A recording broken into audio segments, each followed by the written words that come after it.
usually are. But yes, we are a couple of minutes late because we always do a member stream before. And just got to get the chat showing on screen. Obviously, we are coming out of Vengeance Day. A very well-received Vengeance Day, actually. Vengeance Day, very, very well received. You lot seem to really enjoy it.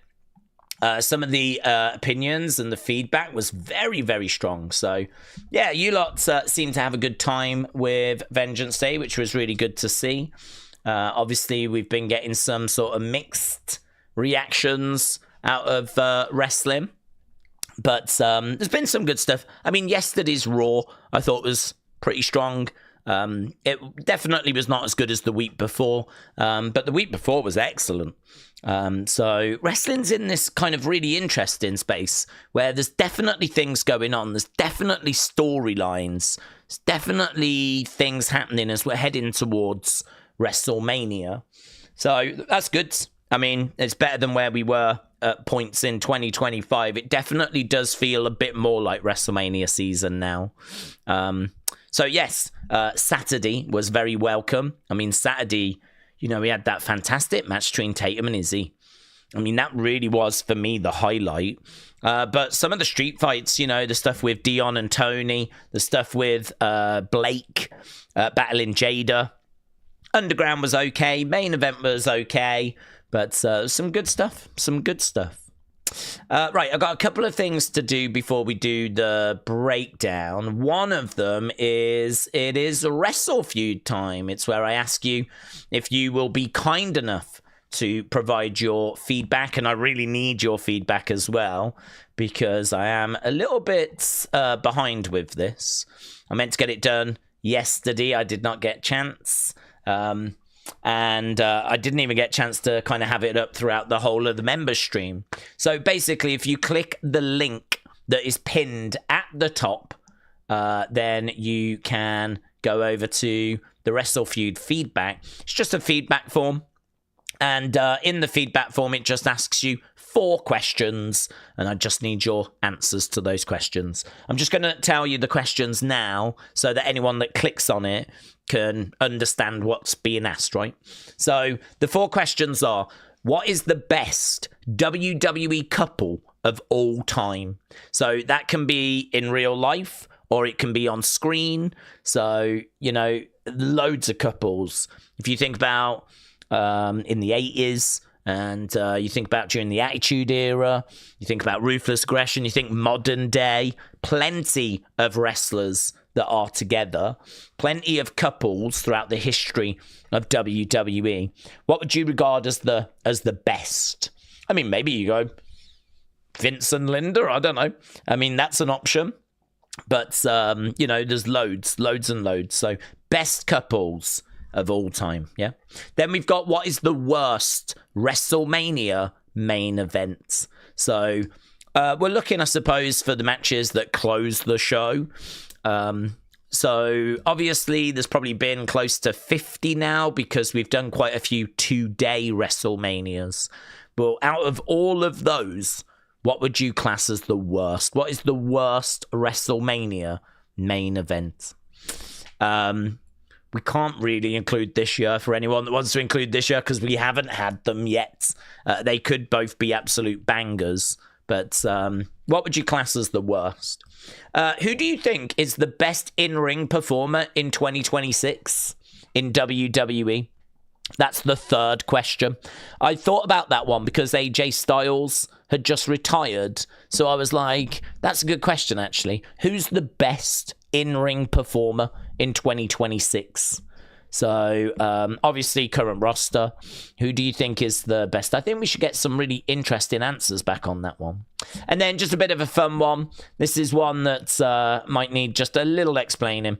Who is the best WWE wrestler that wore trunks?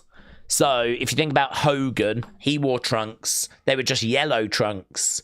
It's not like he wore anything on his chest or anything on his legs. It was just trunks. So think through the history of wrestling, the history of WWE. Who would you say is the best wrestler that wore trunks? Undertaker, to my knowledge, never wrestled in just trunks. So you couldn't have Undertaker, right? So there's an example of someone you can't have, right? You can't have... could you have Earthquake? I don't think you can have Earthquake. I can't remember Earthquake just wrestling in just trunks. Bam Bam would be another example. Bam Bam Bigelow. He didn't wrestle in just trunks. Undertaker, as we said. It's quite a few, actually, that you can't have. So, thinking about who wrestled in just trunks. You could go current day, of course. You could go back through the history of the likes of Hogan, and I don't want to say too many names because I don't want to influence anyone.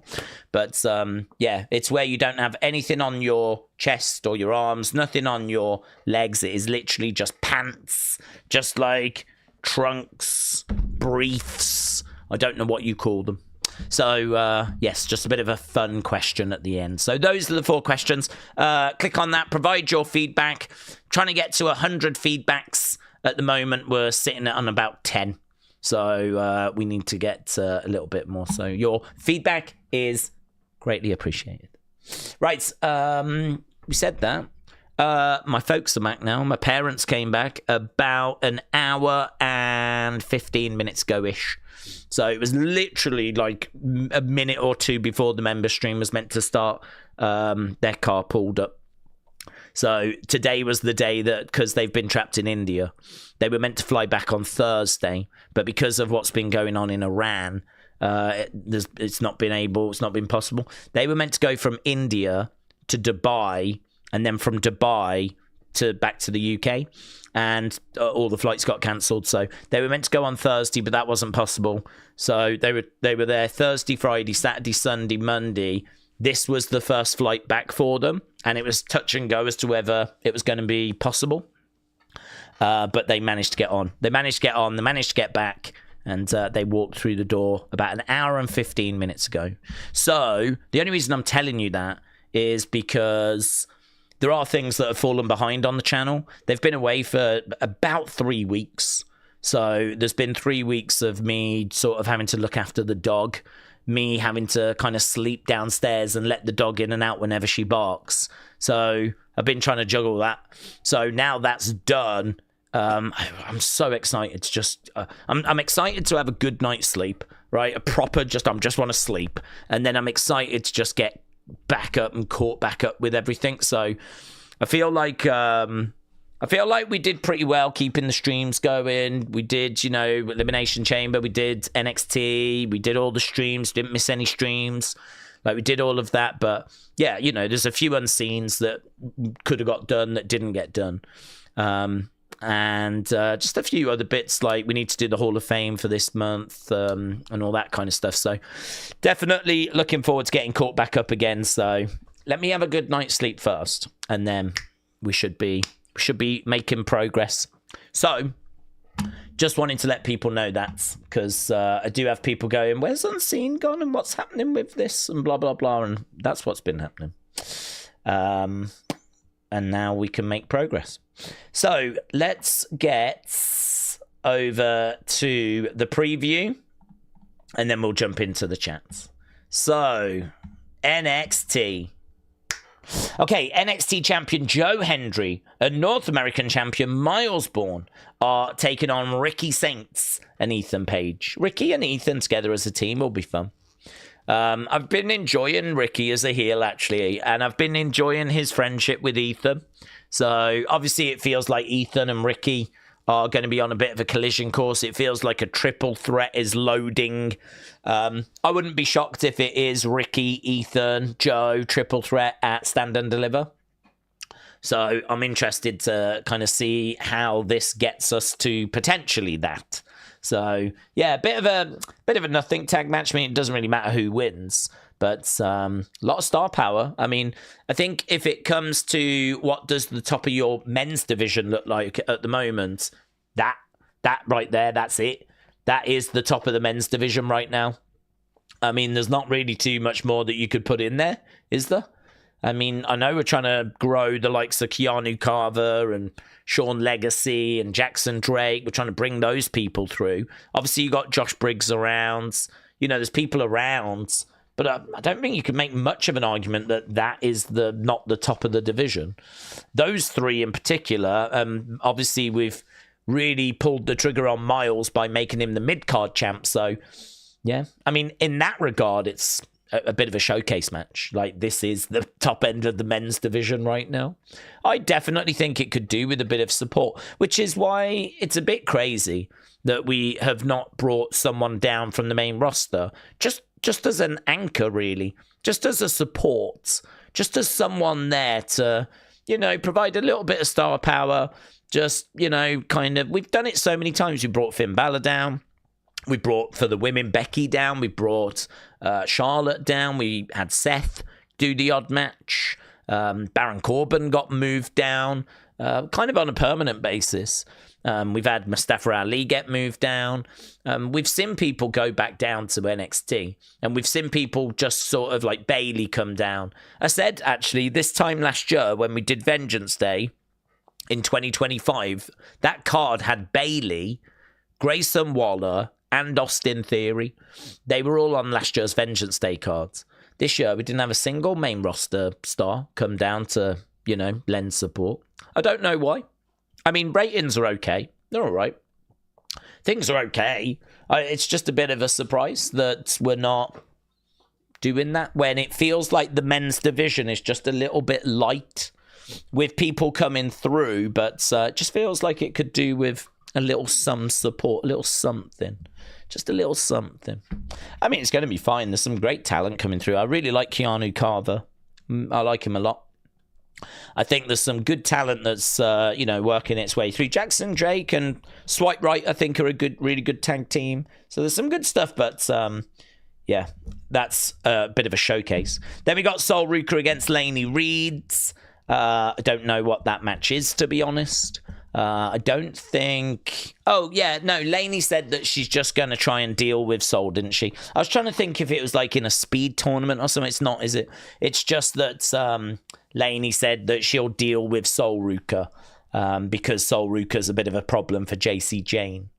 Thea Hale and Wren Sinclair meet in the speed tournament final. There we go. I knew there was a speed tournament match, and there it is, Thea against Wren.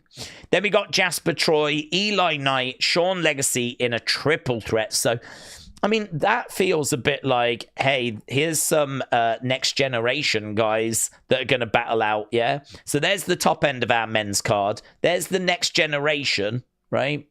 Then we've got a speed thing going on, and then we got Sol Ruca, Lainey, as a singles. And then down here we got Charlie Dempsey and Tavion, the NQCC just reforming for 1 week to take on Uriah Connors and Lexis King. So there we go. I mean, it looks all right.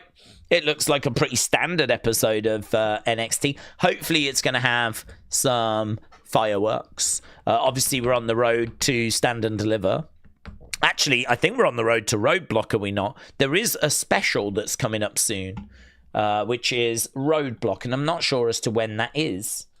NXT Roadblock is soon. NXT Roadblock 2026. I'm sure they announced it as Roadblock. NXT Roadblock is March 31st, yeah? March 31st for NXT Roadblock. NXT Roadblock is an upcoming special. It's going to take place on March 31st, and it'll be at Madison Square Garden at the Theater in New York. It's the 7th Roadblock.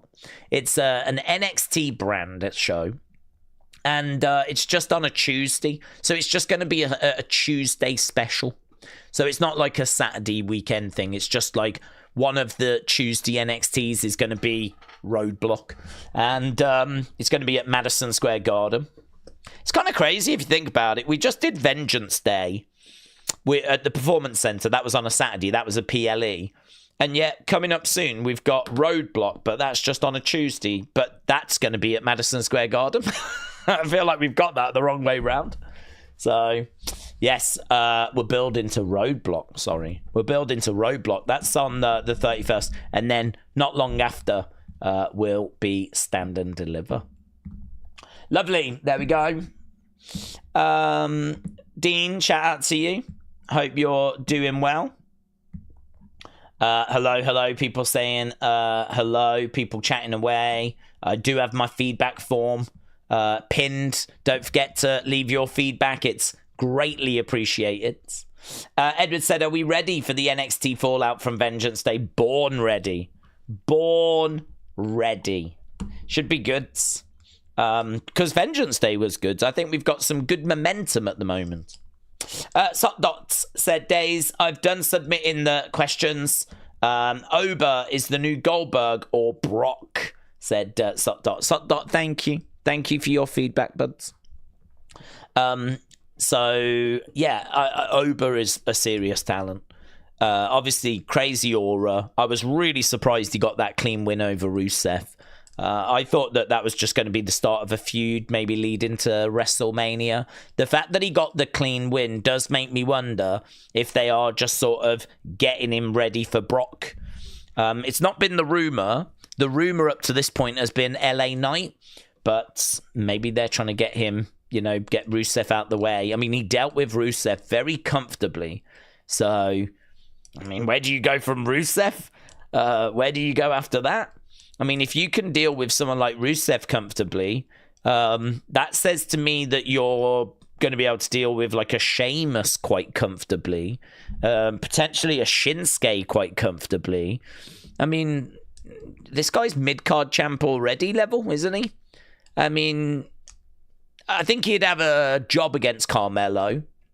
I think that would be a challenge, but I could see him overcoming Carmelo just due to his size and his strength. I mean, Ober, Carmelo, Ober, Penta, they would be very interesting matches. But they've done a great job of making him feel like that's the level he's at. And I think he would win. I think he would get those belts. So, with that being said, I don't know where we go next. I mean, we know that someone's going to step up to Brock on Monday. Is it Ober that comes walking out? Don't know. The rumors that the last we saw said it was LA Knight, but plans can change. Plans have been changing a lot on this road to WrestleMania. Dean said, I hope some of these matches are going to be good tonight. Oh, wow, we all do, buds. We all do. I mean, I think Soul Ruca, Lainey, Reid will. I was actually quite impressed with Lainey Reid. I think she's really been improving. Didn't know much about her the first time I saw her, but been watching her in some recent tag matches, and she's really, playing a part, really hitting a groove. I'm quite excited for Soul against Lainey. I think the Joe Hendry, Myles, Borne, Ricky Saints, Ethan, that match is a weird one because it doesn't matter who wins. It really doesn't. But it's a big showcase for the top of the division, and I'm sure there's going to be repercussions that come out of it. So, yeah, that'll be interesting. Thea Hale, Wren, it's a speed match, so I mean, it's going to be short. I like both women, but it's going to be short. So, I mean, I can't get offended by speed stuff. It's too short. So it just doesn't bother me. I know there's people really against it, but it's quick. It's fine. If it's there, fine. If it's not, fine. I don't really feel any emotion about it. It's just short. It definitely doesn't offend me. Jasper, Troy, Eli, Knight, Sean, Legacy. Yeah, I'd like that to bang. Charlie and Tavion against Lexis, Uriah. Yeah, I'm kind of going into that a bit like, we'll see. I don't know. But, I mean, I think there's enough there. Thea Hale, could she be champ again soon, said Dylan. Well, she wasn't meant to be champ last time, was she? That was just a bit of a botch. So, I don't know. I think that I don't know what they do with her. Thea is a bit of a conundrum because she's obviously not the biggest of girls and she's still young. She's going to have to get... If you're small, right, and she is small, then you are going to have to be some amazing talent. Like, your skill has got to be so much better than people that are bigger than you. Because people that are bigger have got a massive advantage, of course. People that are bigger have got that sort of size and aura, you know? I mean, Andre the Giant, when he came out, you know, he didn't even have to really do anything to have people, like, open mouth shocked. So, you know, the more people are looking up to you, the more imposing you are, the more aura you carry. Obviously, if a lot of the crowd are sort of looking down at the wrestler because the wrestler's smaller than a lot of the crowds, that's a barrier. It is a barrier. It's not a barrier that can't be overcome. I mean, we've all watched Rey Mysterio, right? So we would never say that it's not a barrier that can't be overcome, but it is a barrier. So Thea has got that as a barrier. So her wrestling has got to be better than 99% of the rosters. And I'm sure she'd be the first to tell you it isn't at that level at the moment. So I think she's a conundrum. I think, like, honestly, it's what do you do with Thea Hale? I think she's likable. She's positive. I think there's definitely a character in that. And she just got to keep working, hasn't she? So, yeah, she was not meant to get that belt, which is why I was pleased they didn't put it back on Blake, because, you know, what happens. And I was quite into let's look at this. Let's explore this. This is a massive opportunity for Thea. So let's see what this looks like. And, you know, quite quickly we just moved it on to Izzy, which was a bit of a shame, to be honest. But I can't say it was the wrong thing. Izzy, obviously, with that belt looks right. I mean, Izzy's got, you know, good size to her. She's quite good in the ring as well. Her match with Tatum at the weekend, I think, was a lot of people's match of the weekend or match of that show. So I can't say it was necessarily wrong. It was just a shame, really. Because, I don't know, when we get Thea back to a title, she was not meant to get that one. So we'll have to see. Just like everyone else, lots of work to be done. Just like everyone else. I wish her all the best. I know that she was kind of down on social media. She's been getting a bit of hate, a few hate comments. She got a couple of haters. And, you know, I think that really got to her the other day. So, wishing her nothing but the best. It's not going to stop us being honest. I'm not going to sit here and sugarcoat anything, you know? I don't think we have to. I think being honest is the right approach, but because I wish her well and I wish her all the best. But yeah, I mean, look, there's work to be done. I'm sure, as I said, I'm sure she would tell you that herself. So I hope it does work out for her. I've got a lot of time for her. Jared, hello, says, hey, everyone, 6 months today. Oh, congrats. 3 more months, Jared, and you will be giving birth to me. Yeah, you will be squeezing me out of your vagine or anus. So, Jared, shout out to you, my friends. I'm very excited for that day.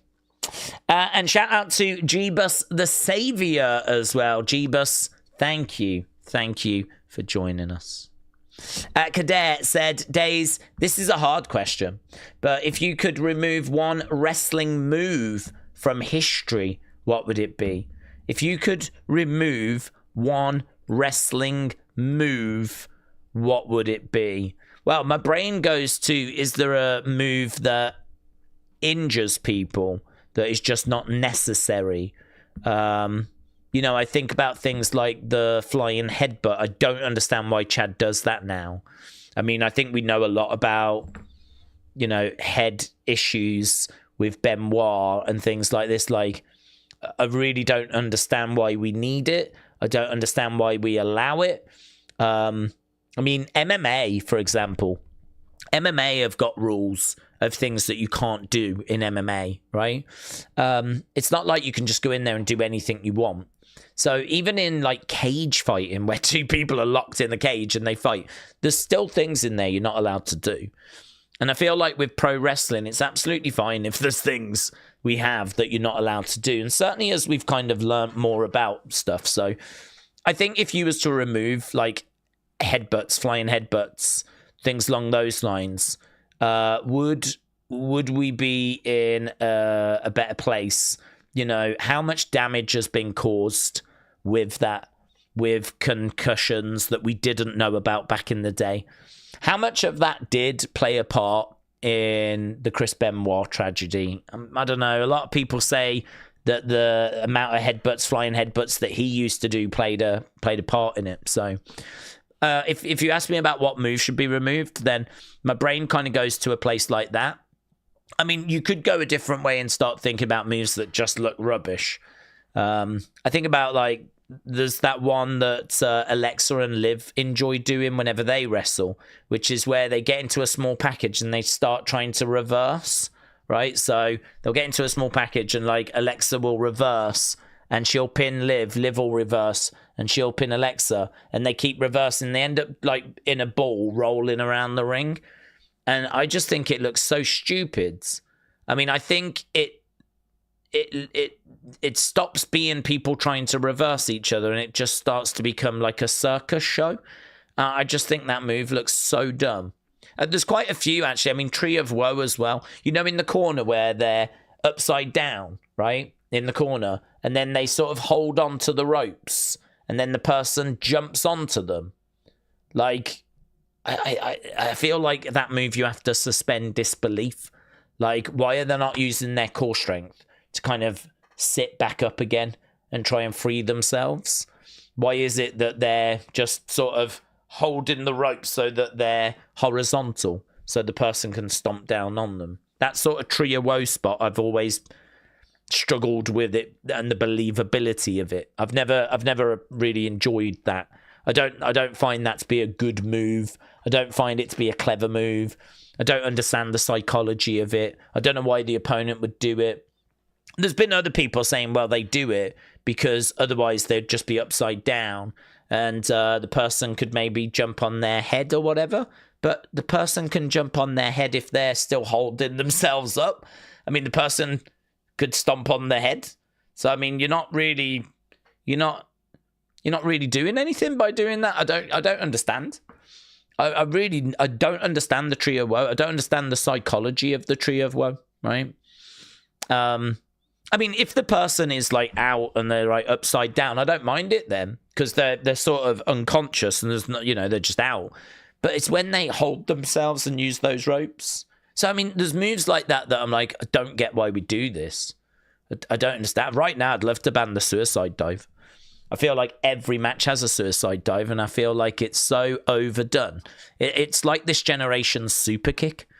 Like, you go back not long ago, everyone was doing the super kick. I feel like now everyone does a suicide dive so we can go to commercial. Pretty much every show, you'll see someone do a suicide dive, and then we go to commercial break. I mean, if you got rid of that, it might force them to be a bit more creative. So, you could think about moves that are overdone. You could think about moves that don't look very good, or you could think about moves that have, like, injuries and effects. And I think the headbutt, if I had to pick one, I think I'd get rid of the headbutt, the flying headbutt. I don't think we need it. I think you could do a splash instead. So, it's not like you're stopping people jumping off the top. You can still do amazing looking stuff. I think anything involving the head, I just don't think it's not needed. Dean said, I was impressed with the young talent that's coming out of NXT and go to the main roster to stamp their legacy in WWE. Yep. This is where we're seeing Next in Line really working. I mean, I think both Trick Williams and Obafemi came from Next in Line. And this is why, we've had conversations in the past where people have said, I'm not sure about Next in Line. I don't think they love wrestling the same way as those on the indies. I'm not sure this is going to work. And it's like, well, it's okay to have those concerns, but there is a problem with the indies, and that is there's a lack of big guys in the indies. You don't see loads of big guys in indie wrestling. I mean, the money's not very good. And, if you're a big guy, you want to get into American football or something like that. Or, to be honest, some go into construction, and there's other areas they end up. I don't know why, but, like, it's hard for pro wrestling to kind of grab those people. And so we needed Next in Line to, like, reach out to young athletes, bigger athletes, right? In particular, to actually say, hey, have you thought about wrestling? If it doesn't work out with what you want to do, have you thought about wrestling? And, I think Trick came from football. I don't know where Oba came from, but I'd imagine football or some sport. And, we're really... Tiffany came from gymnastics. Bianca came in from CrossFit. I mean, we are seeing the fruits of the work. We're seeing the fruits of it's not seamless.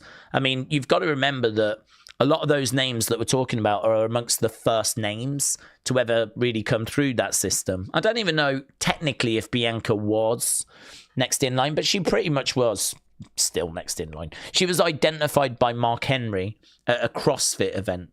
And he was like, have you ever thought about coming into wrestling? So she's basically next in line. She came from a different sport, came into wrestling with no previous wrestling experience, and we trained her from scratch, which is what we do with Next In Line. So whether she was technically part of it or not, it doesn't really matter.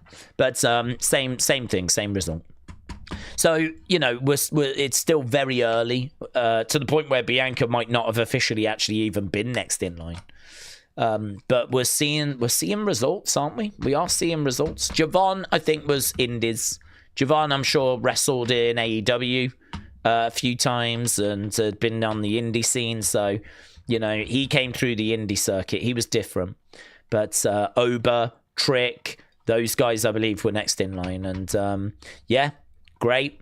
I think one thing we can say about WWE is the Performance Center works. The Performance Center works. The training that's there, the guidance, the ability to take someone from the street, work with them, and spit out a superstar, Doesn't work with everyone. There's plenty of people that don't make it, that get cut. But those that do make it, right? Brilliant. So, NXT's goal is to keep producing talent of that kind of caliber. And you need the right ingredients, of course. I mean, if we would look around right now, is there anyone that carries the aura of Trick or Oba? I would say no. I don't think there's anyone right now that's kind of got that. I do like Ricky and his entrance. He doesn't have the aura of a Trick or an Oba. I think Keanu is someone we could work with. I think Keanu's got a very high ceiling. I like his look. I think there's definitely potential there. So I would say the cupboard, it's not bare on the men's side. I mean, we've got Joe Hendry. We've got Myles Borne. We've got Ethan Page. We've got Ricky. We've got talent. But, we have just lost some big names when it comes to aura and presentation. So the challenge for NXT is a very exciting one, actually. I mean, some people would look at it as a down and would say, oh, we don't have, where's the next Oba, where's the next trick? Yeah, that's the job. That's the actual job. What you're saying is the job. If you go, where's the next Oba, where's the next trick? Oh my God. It's like, yeah, but that's the job, isn't it? We're constantly looking for those raw ingredients. We're constantly working with talent, constantly trying to find those next ones. And, the thing with Oba and Tricks, they're special. You're not going to constantly have them coming through. They are special talents. Big guys that get it, that have got the right presentation, all the ducks are in a row. Everything that you need is there. They can cut promos. They can wrestle to varying different standards. But they can cut promos. They can wrestle. They've got amazing presentation. The aura is in place. They've got the connection with the crowd. They've only been there a few minutes on the main roster. And it is working for both of them. And you go, wow. Fantastic. And Javon is young. His music might hit. It might not have the same aura as the other two, but what he can do in the ring is more impressive. Javon is going to have a great future as well, so very special. Very special. All three of them are going to have a long, bright future, as long as they stay injury-free, of course, or, they don't depart or go to Hollywood. I could see Trick in Hollywood. I could see Oba in Hollywood. But hopefully they don't do that for many, many years, a decade plus, So I agree. Very exciting. Just got to keep working on that next wave. Sean said, I think the reason why the Usos didn't beat down CM Punk is because Jimmy knows that Punk is right. I don't like the argument people are saying that Roman doesn't have to apologize. Well, it's not that I am a little bit on the he doesn't have to apologize side, to be honest with you. The reason why I say that is because when Roman made his comments, he was a heel. And he was in a place where he was being very selfish, and it was all about keeping that title. It was all about doing the right thing for his family. And listen, he could give an apology to Cody for the comments that he made, but I don't know if there's ever been a time where he's needed to do that. I mean, I don't know that there's ever been a time where we've had Cody and Roman and they've had a heart-to-heart where they've needed to do that. I don't really blame Roman from being like, that's all in the past now. I mean, I made comments about Dusty or whatever, but I mean, the end result was Cody won that belt at WrestleMania 40. I mean, Cody got his revenge for those comments by taking the title from Roman. I don't know, like, Roman was left without the championships. And, like, you know, shortly after that, there's not really a bloodline. He loses the wise man. I mean, everything's pretty much gone from Roman right now. But, I mean, Cody got his revenge by taking the belt. I don't even know that Cody is looking for an apology from Roman. I mean, if it was something that Cody wanted, like something the Usos were looking for, then maybe I could agree. But Cody's off doing stuff with Drew and all this kind of stuff. I don't remember Cody ever asking for it. I don't remember Cody ever needing it. And I don't remember them ever being in a headspace where it got brought up. I mean, maybe if it got brought up and Roman refused to apologize, that would be a talking point to me. But I sort of feel like the road to WrestleMania was the road to WrestleMania. And Roman making those comments about Cody, that was the builds, and the end result was, you know, he loses the title at WrestleMania 40. Like, to me, that's done. It's in the past. We've all moved on. Cody's moved on. Roman's moved on. The idea that CM Punk comes out now and goes, well, he didn't have to apologize for that. It's like, talk about something that happened years ago and something that we've all moved on from. Your comments were last week. CM Punk's comments were last week, and you're a babyface. And you're meant to be actually friends with these people, or you're meant to be friends with that family. I mean, it's very different, the dynamic that Roman had with Cody than the dynamic Punk has with the Bloodline. I mean, he's good friends with Jay and Jimmy and, you know, I mean, those guys in particular. I mean, that's his friends coming to him, basically saying, we need you to apologize for what you said. I mean, there was no friends of Roman coming to Roman saying, we need you to apologize for what you said about Dusty. Like, to me, they're two different things. So I do sort of push back a bit on that. I think that they're very different situations. I don't really understand why people don't see that. In regards to the way he treated Jimmy and Jay and about apologizing for that, that's internal family stuff. I mean, if Jimmy and Jay don't need the apologies, then they don't need them, do they? I mean, families fight. I mean, when it comes to families, I'm sure you've all had falling out with brothers, sisters, cousins, and whatever, right? And, you know, it's not, you make up. It's just not a thing. So, yeah, there's been a lot that's gone on. It's WWE, so it's a very wacky world. But, you know, if Jimmy and Jay don't need, they know that Roman will be there for them if they needed him, right? And if, like, I don't know what they say behind the scenes. I don't know what they say at Christmas dinners. I mean, I'm sure they buy each other gifts for Christmas and birthdays and stuff like that. If they needed an apology, they could ask for one. So I don't understand who Punk is to say to the Usos about, well, Roman never apologized to you. I mean, it's fine to bring it up. And if the Usos go, actually, he didn't, and they go to Roman to ask for an apology now, that'll make for an interesting segment. But I can't blame Roman for not doing it. I can't blame Roman for not going around and apologize. I mean, imagine if Roman had to apologize to everyone he had wronged. Imagine all the people he'd have to apologize to. He just did 4 years as a heel. So, I mean, all the people that is, you know, Finn Balor, sorry, mate, Logan, sorry, bud. Sorry that people got involved. Solo, sorry for what happened. Jimmy wouldn't get anything done. I sort of feel like it'd be a bit like how Sean would have to go around apologising to everyone for him being a douche back in the 90s. I don't know. That's a lot of apologies, right? I mean, I think that there is a little bit of responsibility on if you are hurt and, you know, there's a bit of a barrier there and you want to talk about it with that person. I think there's a bit of responsibility on the Usos to go to Roman because Roman's trying to move forwards. Roman's trying to, you know, get the belt back and, you know, do whatever. Usos are off doing their thing. There doesn't appear to be any issues. So, I don't know, man. I do push back on it. I do think, like, it's mind games from Punk to a degree.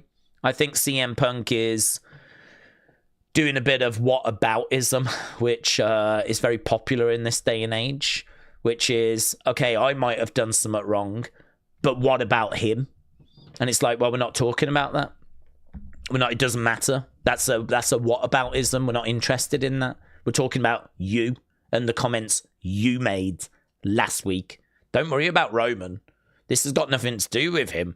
This is about the comments you made last week about Seeker, who's no longer alive, and we need an apology for it, right? Usos went to Punk for an apology. I don't know that they went to Roman for an apology. They never got one from Punk. I don't know if they'd get one from Roman. That could be the next part of the story, though, couldn't it? That could be what's next. So, I think I'm sort of not on Punk's side on this, to be honest. I think that he has done a bit of deflection. I think he's done some whataboutism. I think that he is, you know, trying to avoid apologizing for his comment by saying, well, this is hypocrisy because what about this? And it's like, it doesn't matter about that. That's a different time and that we have a different relationship with that person. That's our cousin. That happened years ago, right? And the way that we were treated, that's for us to deal with as a family. That does not involve you. We're here for the comments you made last week. So, yeah, for me, I think that if I was kind of trying to manage this situation, I would be looking at it through that lens. And I'd be like, the two are not connected. They came to you for an apology for the comments that you made. You can't respond by saying, yeah, but what about this? What about that? That doesn't work. We need to deal with the matter at hand. So I think it's clever from Punk. I think it's sleight of hand. I think that it's a good way of muddying the water and actually not giving the apology that maybe he should have to his friends. I mean, he could have apologized to them. Maybe not so much for the comment, but if it caused them any hurt. I mean, why couldn't he do that? Why couldn't Punk have turned around to the Usos and said, I'm sorry if this hurt you. I see you as good friends and I would never want to do that to you. But you need to know that all is fair in love and war. And if I can get into Roman's head, you know I'm going to try and do that. I mean, he didn't even go that far, did he? So, don't know, man. That's where I stand on it. Jared said, I'm not quite understanding Punk's logic. Roman hasn't shown any respect. You're going to bring his deceased father, someone who did respect you and that you knew very well. What about you guys? This isn't, to be honest, he didn't really say anything bad about Seeker. I mean, one of the things Punk could have said is, what did I say that was offensive? I said that I was going to bury Roman next to his deceased father. His father is deceased. I did not say a single thing bad about Seeker. I just commented that he was deceased. And he is deceased. I mean, that is true. You can say that it's tasteless to even mention him, but I didn't say anything negative about Seeker. I just said, I'm going to bury you next to your father, right? I'm getting at Roman. I'm getting into Roman's head. This is a war. I don't like Roman. CM Punk can say, I've never liked Roman. I mean, I've got time for the Usos, and I've got, you know, he shared the story about Afa and all of that. But, you know, for me, like, in real life, if Roman had agreed to the line, I don't have an issue with it. If Roman's agreed to it, I personally don't have an issue with it. I don't think he said anything bad about Seeker. If he'd have said something bad about Seeker, that could have been a bit different. But he only said, I'm going to bury you next to your deceased father. Which, I know, people might be like, only. But the point I'm making is he could have gone much further and actually said something about Seeker, right? And I think that he could have apologized to the Usos. He could have said, look, I'm sorry if my comment upset you. I didn't intend for it to upset you or the family. This is about me and Roman. He even admitted that he lowered himself as well. I mean, he even admitted, didn't he, that like he went down to Roman's level by even just mentioning the deceased father. So I think that I think it was a very interesting segment. I think any segment that's going to have conversation about it and is going to have different viewpoints and is going to have people talking and questioning, like, was he right? Was he wrong? Blah, blah, blah, blah, blah. I think we should just celebrate the fact that we have done something that has sparked such conversation. I mean, I think it's all positive stuff. I think that, you know, I like the fact they followed it up. I think it's good that we spoke about that line and if it went too far. And then what they did on the following show is they had the Usos step up to CM Punk to basically talk about that line and say that for them it did go too far and we want an apology. And we explored what that looked like. And we got an answer as to how Punk would react to that. The way he reacts to that is by going, yeah, but what about this? And actually not apologizing. Instead, flipping it round and actually trying to do some misdirection. So rather than taking responsibility for the line that he said, he flipped it round and went, yeah, okay, well, what about when Roman said that? And what about the way Roman treated you? Yeah, and what about this? And what about that? And rather than actually addressing the issue that they came to him with. So, I don't know, man. To me, I think all is fair in love and war. So I don't think Punk was wrong to say the line. I thought the way that he addressed it was very interesting by whataboutism. And I think as a result, you've got some people saying Punk was wrong. You've got some people saying Punk was right. It's interesting. It's an interesting way to build babyface, isn't it? Pick your sides when we go to war. Who are you rooting for? So it's going to be, I don't know, a poll on that. In fact, we could do a poll on that. Let's do a poll. Let's get a read. Let's get a gauge as to what people are saying. Who are you rooting for at WrestleMania 42? So with everything that's gone down, are you with Punk or are you riding with Roman Reigns? Boom. Right. Brony said, we need Punk to apologise to Triple H for what he said to him back in the day. Let's bring all that up, yes. It's unacceptable Punk hasn't apologised and Triple H is now leading creative. Yeah, Brony, I agree. I agree. I mean, if we're going to apologise for everything that's been said in the history of everything we've ever said that's offended someone, I mean, I might as well just shut this channel down. I'm screwed. I'm flipping screwed. So, yeah, that's true. That is true.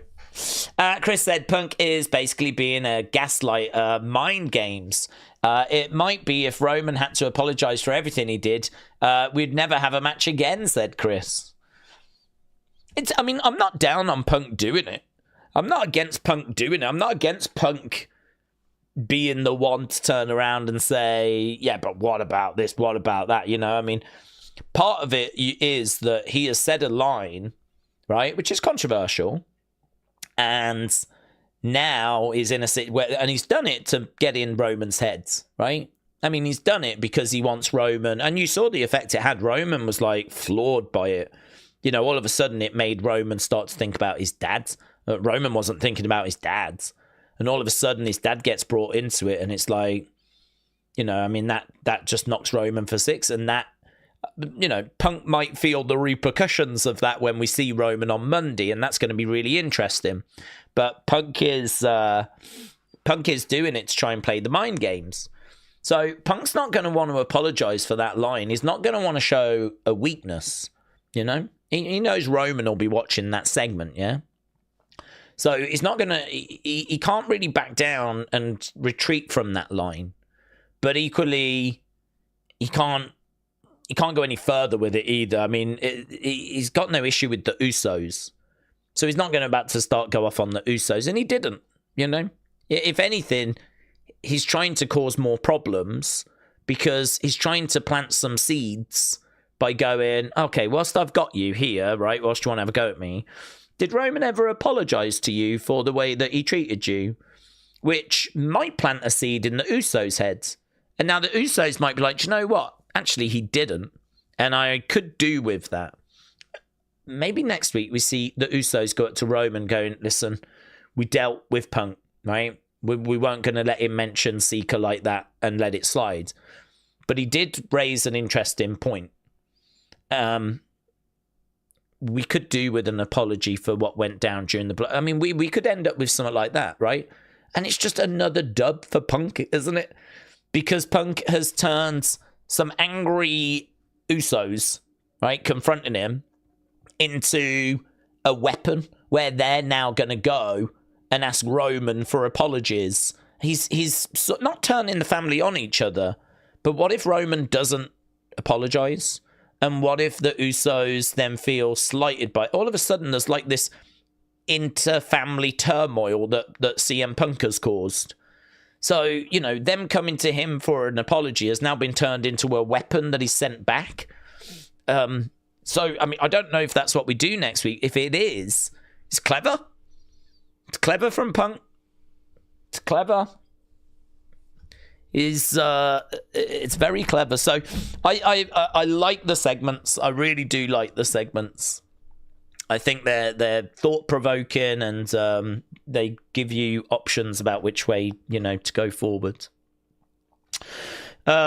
Equation said, from the modern day NXT that are still in WWE, Rhea, Seth, Finn, Bayley, Shinsuke. Oh, it's most of them, to be honest. Like most of the main roster have come through, and I think it's some crazy stat, like 90% of the main roster have come through NXT. Edward said, did you post a new unseen after Raw? No. To be honest, I didn't have any plans to. I am looking to sort of change it. I'll just let you in on a plan that I've got, right? And that is to start doing unseens before streams, right? I'd like to sort of change the hours that I go to sleep and the hours I wake up. And if I start getting up at, say, 5 o'clock UK time, which would be probably lunchtime in America, actually just work on Unseen straight away, get it out for about 5 o'clock in America, something like that, right? And actually get Unseen out every day before streams. And then we do a stream. So we would do Raw, or we would do NXT, or we would do Evolve, or we would do SmackDown, or we would do it on a Saturday. But Unseen would already be out. And so we do the stream. And then after the stream, that's when I would do the post-show for Raw or the post-show for SmackDown. At the moment, the problem I've got is I do a stream, I'll do a post-show, and then I got to try and fit in an Unseen. And the post-show and Unseen are getting in each other's way. Certainly on a Monday and a Friday, they're getting in each other's way. And on a Saturday, if ever there's a PLE on a Saturday, it's getting in each other's way. I sort of need to get it to a different place. So this kind of helps with the slight change to the members thing as well, because the members side will go down to half an hour streams rather than an hour. And that extra time I might be able to use for getting Unseens out. So there's that would mean that after Raw, we do a post-show. After NXT, I'd love to start getting those fun videos out. And this is where, like, just trying to find, like, fill up those fun folders. I'm up to about 100 folders now. I just keep adding new folders. People send me stuff and it's of wrestlers I don't have a folder for. I've got a Danhausen folder now. I've got an Ethan Page folder now. These aren't folders that I had. But people send me some funny stuff for Ethan, so it goes in an Ethan folder. People send me some funny stuff for Danhausen, it goes in a Danhausen folder. But my dream, where I would love to get to, unseen each day before the streams. Then we do the streams. And then on a Monday, we do a post show. On a Friday, we do a post show. Tuesday, Wednesday, Thursday, I drop fun videos. And so it'd be fun video on John Cena, fun video on Danhausen, fun video on whatever. So you'd be getting unseen streams, fun videos, member streams. That's the vision. I think we can get to it. It's just... It was not possible the past 3 weeks with my folks not around. I'm going to need to try and catch up with a few things. I've got a horrible feeling that by the time the folders are full, it's probably going to need to be post-Mania. So I don't know. There's a lot that needs to be done this side of Mania, of course, with predictions and just lots of conversations and news and all this kind of stuff. So I don't know. We'll have to see how it shakes. So, no, there was no unseen. My problem is trying to juggle that and breakdowns. And obviously the breakdown was the most important thing. And, you know, lots of bits that would be an unseen go in those. You know, like lots of Becky comments or live reaction or little things that happen afterwards. Or did you notice this botch or, you know, stuff like that. I still try to get them in the breakdowns. So... yes, that's the plan anyway. That's what we're trying to move to. Okay, Christopher said, will Punk ever apologise to Tony Khan for making him fear for his life? Well, that would be wild. Imagine if Roman next week's got Tony Khan with him and he asks CM Punk to apologise. That would be great. That would be great. Sean said, Daze, do you remember Sammy told Roman to apologise to Jay? He refused. If you go back, Roman refused. No, I don't remember. So, I mean, that's an interesting segment. That's a big segment. I don't remember it. But yes, that's one that it would be worth them showing next week. If he has asked for an apology and Roman has not apologised, that's interesting. You know, it's still whataboutism. It doesn't change anything that I've said. You know, CM Punk turning around saying about, did Roman apologise to you? That's not what we're talking about. We're not talking about that. We're talking about the line that CM Punk said last week. That's the problem that Usos had. And that's the problem that Punk needed to address. Him turning around going, yeah, okay, but did Roman apologise to you? Not interested. It's a separate subject. That's family stuff. That's got nothing to do with Punk. That's family stuff. I mean, I have no idea. He won't have, of course. But we have no idea if they've not had a quiet word at a Christmas family thing. I mean, because they're family, they don't just meet at work. They meet back at home, don't they? So this, to me, is why it's a separate subject. You know, they meet up for birthdays, they meet up for anniversaries, weddings, funerals, whatever, right? There's plenty of opportunity for that family to speak and get onto the same page. So, you know, family matters are family matters. Really, it's got nothing to do with Punk. What I would say is, it's interesting if they asked for an apology, didn't get it. That can certainly be used going forward. Doesn't change anything that's been said, though. It's still whataboutism from CM Punk. He's still trying to change the subject. Big Time said Daze Cutler might have gone blind after Tony struck him with a crowbar. It looks gruesome. He's getting treatment. Well, I wish him a speedy recovery. Hopefully that's not a permanent, serious issue, of course. I'm just thinking about Tom Aspinall, who got poked in the eye, and he had issues with his vision. He's just had to have a load of surgeries, but I think he's in a good place now. So hopefully Cutler's going to be able to get that sorted. I've not seen that news, though, so I'll have to have a read of that.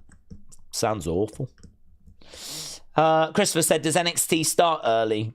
Well, it's all starting early now because the clock's changed in America. So it's actually the same time in America.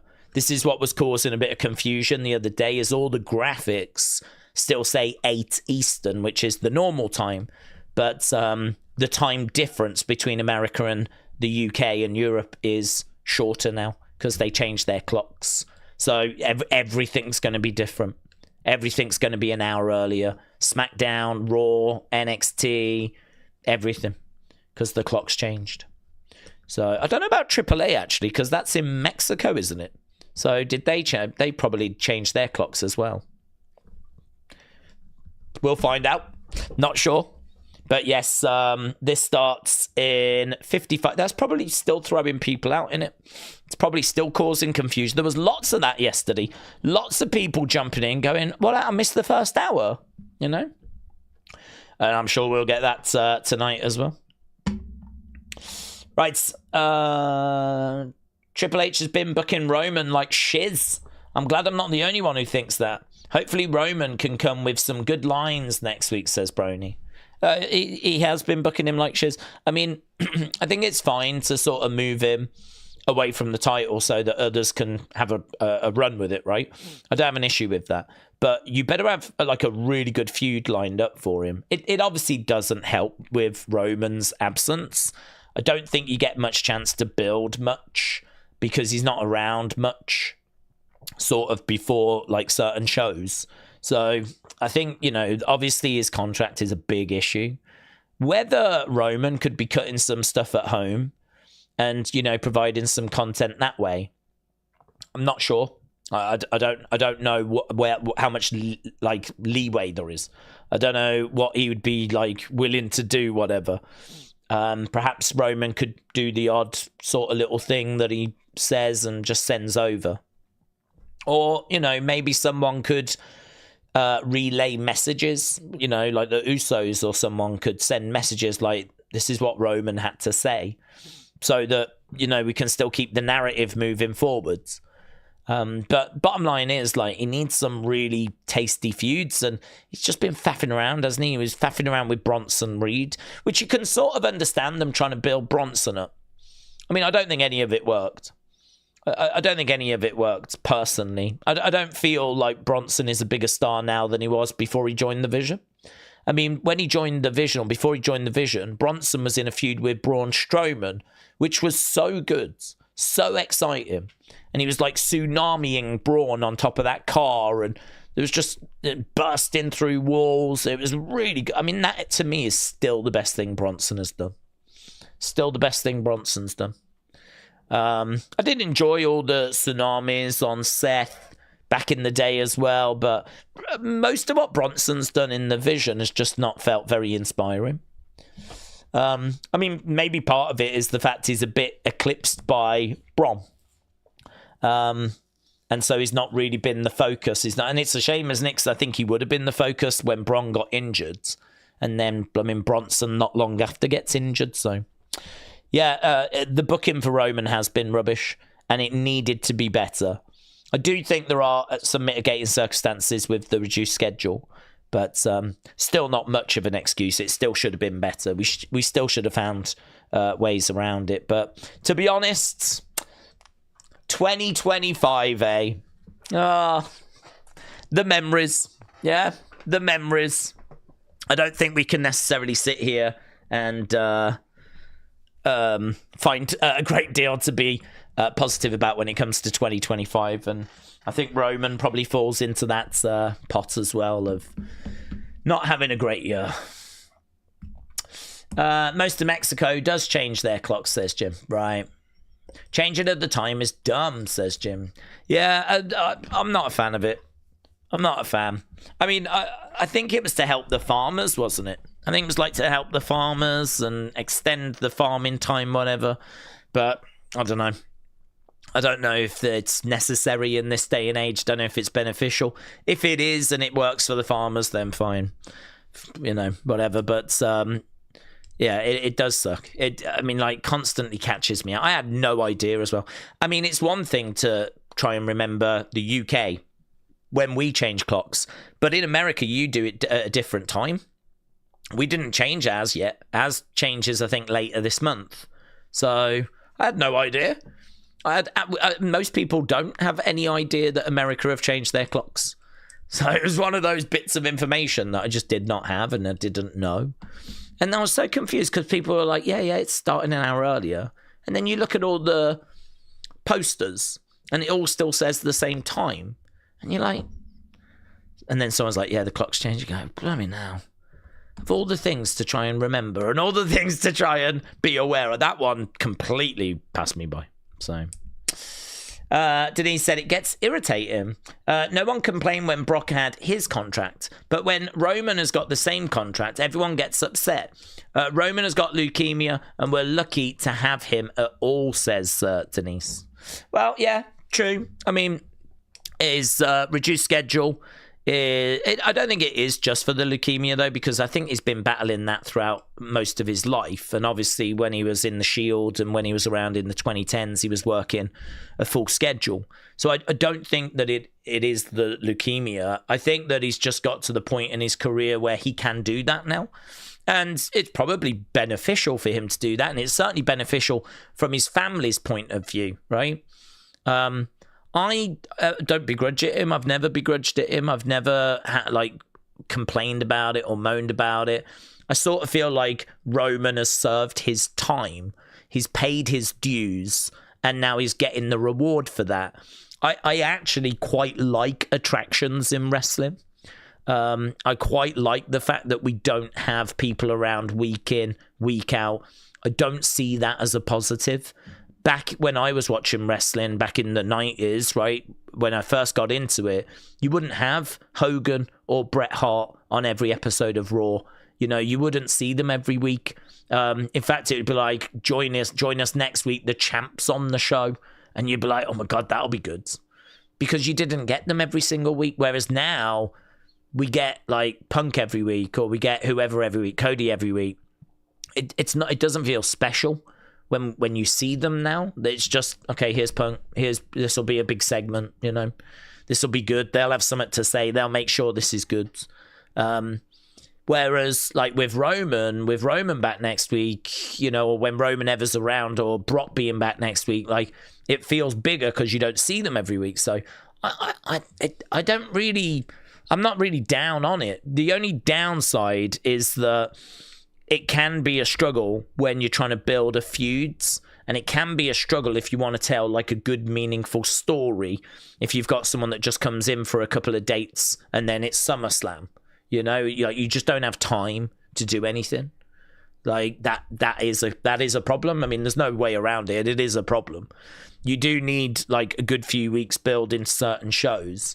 I mean, to be honest with you, I don't know what the structure is, but it'd probably be good if we had 4 weeks and then we do WrestleMania, and we had 4 weeks and then we do SummerSlam, and anything more than that is a bonus, because it'd be much better to have Roman come in and build a story and do a feuds and have some exciting moments for the video packages and everything, and get to Mania and do the exact same for SummerSlam. It'd be better to like really focus in on those shows than it would to just do a week and then, you know, B-show. Do a week and then it's Clash in Italy. Do a week and then we've got to do, I don't know, Backlash, or we've got to do Crown Jewel. So I don't know how they structure it. I've never really looked or paid attention as to how many dates there are. But, I mean, the facts are the facts. I mean, you do need time to build a feud. That's not like a major criticism. It's just like, that's just the truth. In regards to should he be around each week, no, I'm all right with him being an attraction. I think if you get to that sort of level of being Hogan, Stone Cold, Cena, I think, you know, Rock, I think it's absolutely fine for you to become like someone that just pops in from time to time rather than being there every week. So whether that balance is right, I mean, that's going to be the great debate. I don't know how many dates he's contracted for. And so whether it's enough, you know, should it be, you know, a case that he does 25 dates? Should he do half a year rather than a full year? Maybe that's what he's got. Again, I have to stress I don't know, because I don't know. I don't know what his contract says. But I think there is a consensus out there that, which isn't a bad consensus, that people want more. But people wanting more is a good thing. People wanting to have more Roman is a good thing. The goal for WWE is to get the superstars to that level where they want more Seth, and they want more Cody, and they want more Randy, and they want more, CM Punk and blah, blah, blah, blah, blah. Roman's in that situation where he's got all the power, he's the biggest star in the industry by a distance.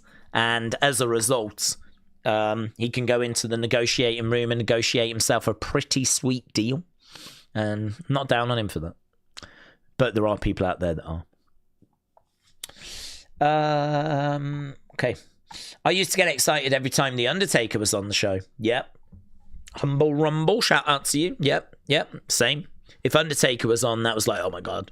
I mean, it was just a different time. I mean, I think people have kind of grown up with having the superstars all the time. And so if there's a superstar not there, to them, it feels like that person is being lazy, not putting the fans first and all that kind of stuff, But it is funny when you go back, not far, but to the 90s, early 90s and 80s, a lot of the big stars weren't there.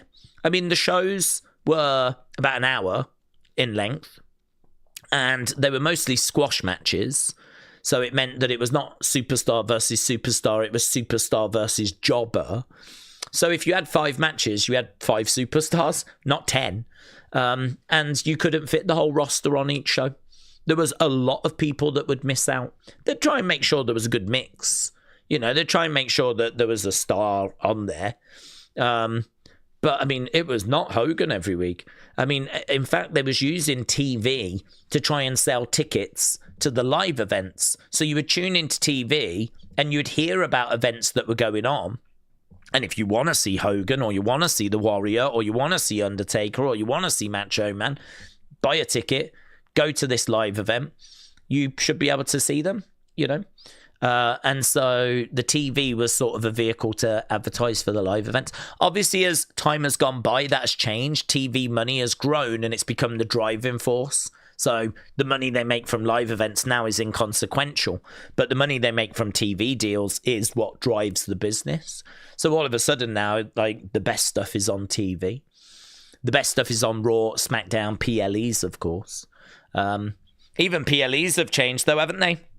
I mean, back in the day, each PLE was like, $70 each. And so you had to put your good stuff on the PLE to get people to buy the PLE. It's not that way when it went on the network. Network was like $9.99 a month. and then it was on like Peacock, whatever. Now it's on ESPN. There's that barrier of $29.99. So there's a bit more responsibility to make the PLEs a bit better than they have been. But it's very interesting watching the evolution of the business and seeing where the money gets made. And normally wherever the money is, that's where the good talent is. Back in the day, it was house shows, so they were on house shows. Then it was PLEs, so they were on PLEs. Now we're seeing the money being driven a lot more by TV, which is why we're starting to see Raw and SmackDown kind of having, some big matches. Look at next week where we're going to be doing Bayley against AJ Lee, or the fact that Cody lost the title on a SmackDown, won it back on a SmackDown. Certainly can't make the argument that we're not doing big stuff on Raw and SmackDown. We are, right? And actually look at where Andre the Giant sits. That Battle Royal is on the Go Home SmackDown. And so there's title matches that don't make it to Mania that are on the Go Home SmackDown, or they'll be saved for the Raw after Mania. And so, the TV shows have massively grown in importance compared to where they were back in the 90s. Daze, what's your all-time favorite Raw, SmackDown, or NXT? I love the one after Mania 14. I genuinely don't think I have one. I think I've seen so many that I don't know, just move on to the next one. Obviously, like the big anniversary ones, they always went big on, like Raw 1000, Raw 25. I mean, those kind of shows have always been special. I remember there being like the old school one as well, which was just before Royal Rumble 2014, where I'd been desperate for Jake to be in a Rumble. That was one name I really wanted. Like when it came to a legend in the Rumble, I wanted Jake. And do you remember that one where he comes walking out at the end of old school Raw, and it's like Shield. Actually, I think it's Shield against CM Punk and a few others in the main event. And he comes out, he puts the snake on Ambrose. I love that. I enjoyed that show as well. I mean, I couldn't go as far as to say it's like my all-time favorite episodes, but there's just episodes that I remember that have like got like key moments on. But yeah, I never used to score them. I mean, even now that I do score them, you could ask me what's been the best episode since we started streaming. I still wouldn't be able to give you an answer. Even though we have been scoring shows, I have not really ever gone back and looked to see, what the highest ranking one was. So when it comes to NXTs, there's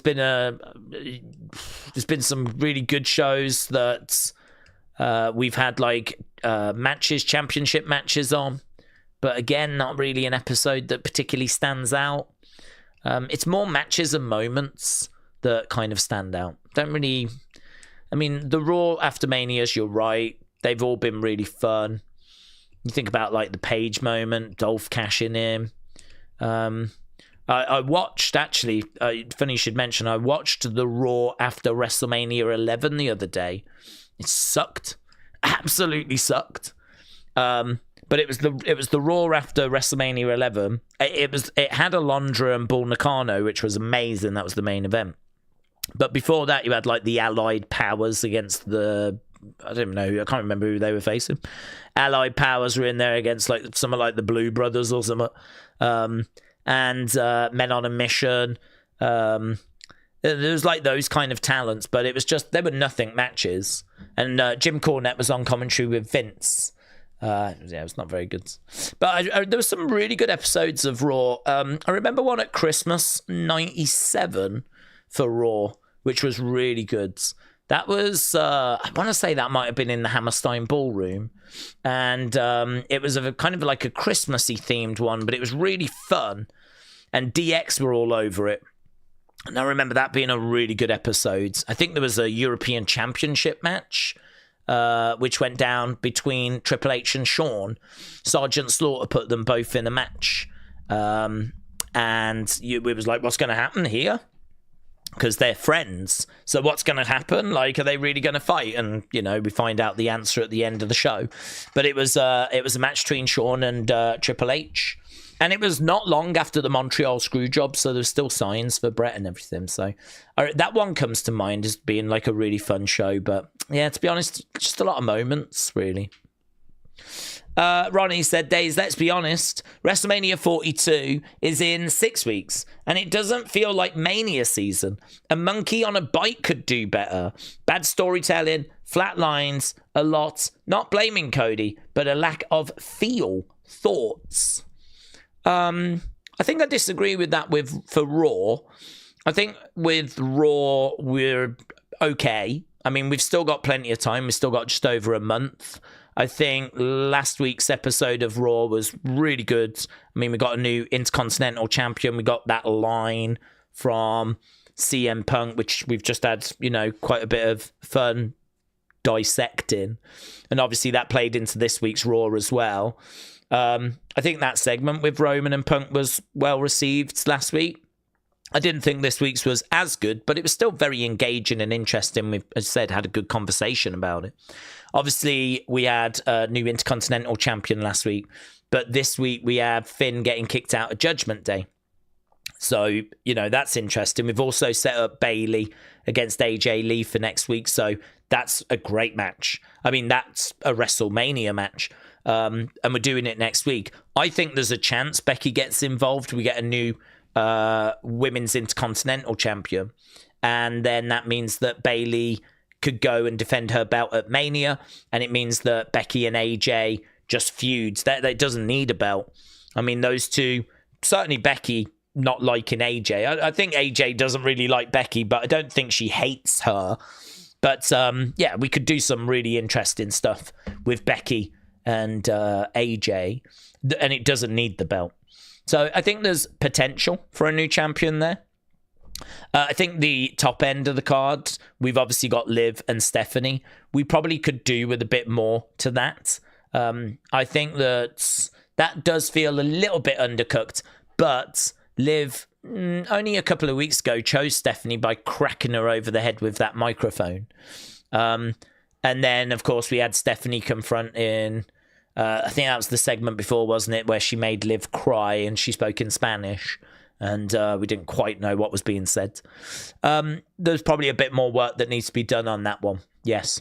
But I think the match itself, Stephanie against Liv, one of the problems with Stephanie is that she's not been getting good opponents. She's been in there with Raquel, who's still trying to work it out. She's been in there with Nikki Bella, who, you know, I don't think anyone would say Nikki Bella's going to give Stephanie an amazing match. Plus, also, you got a lot of inactivity with Nikki Bella.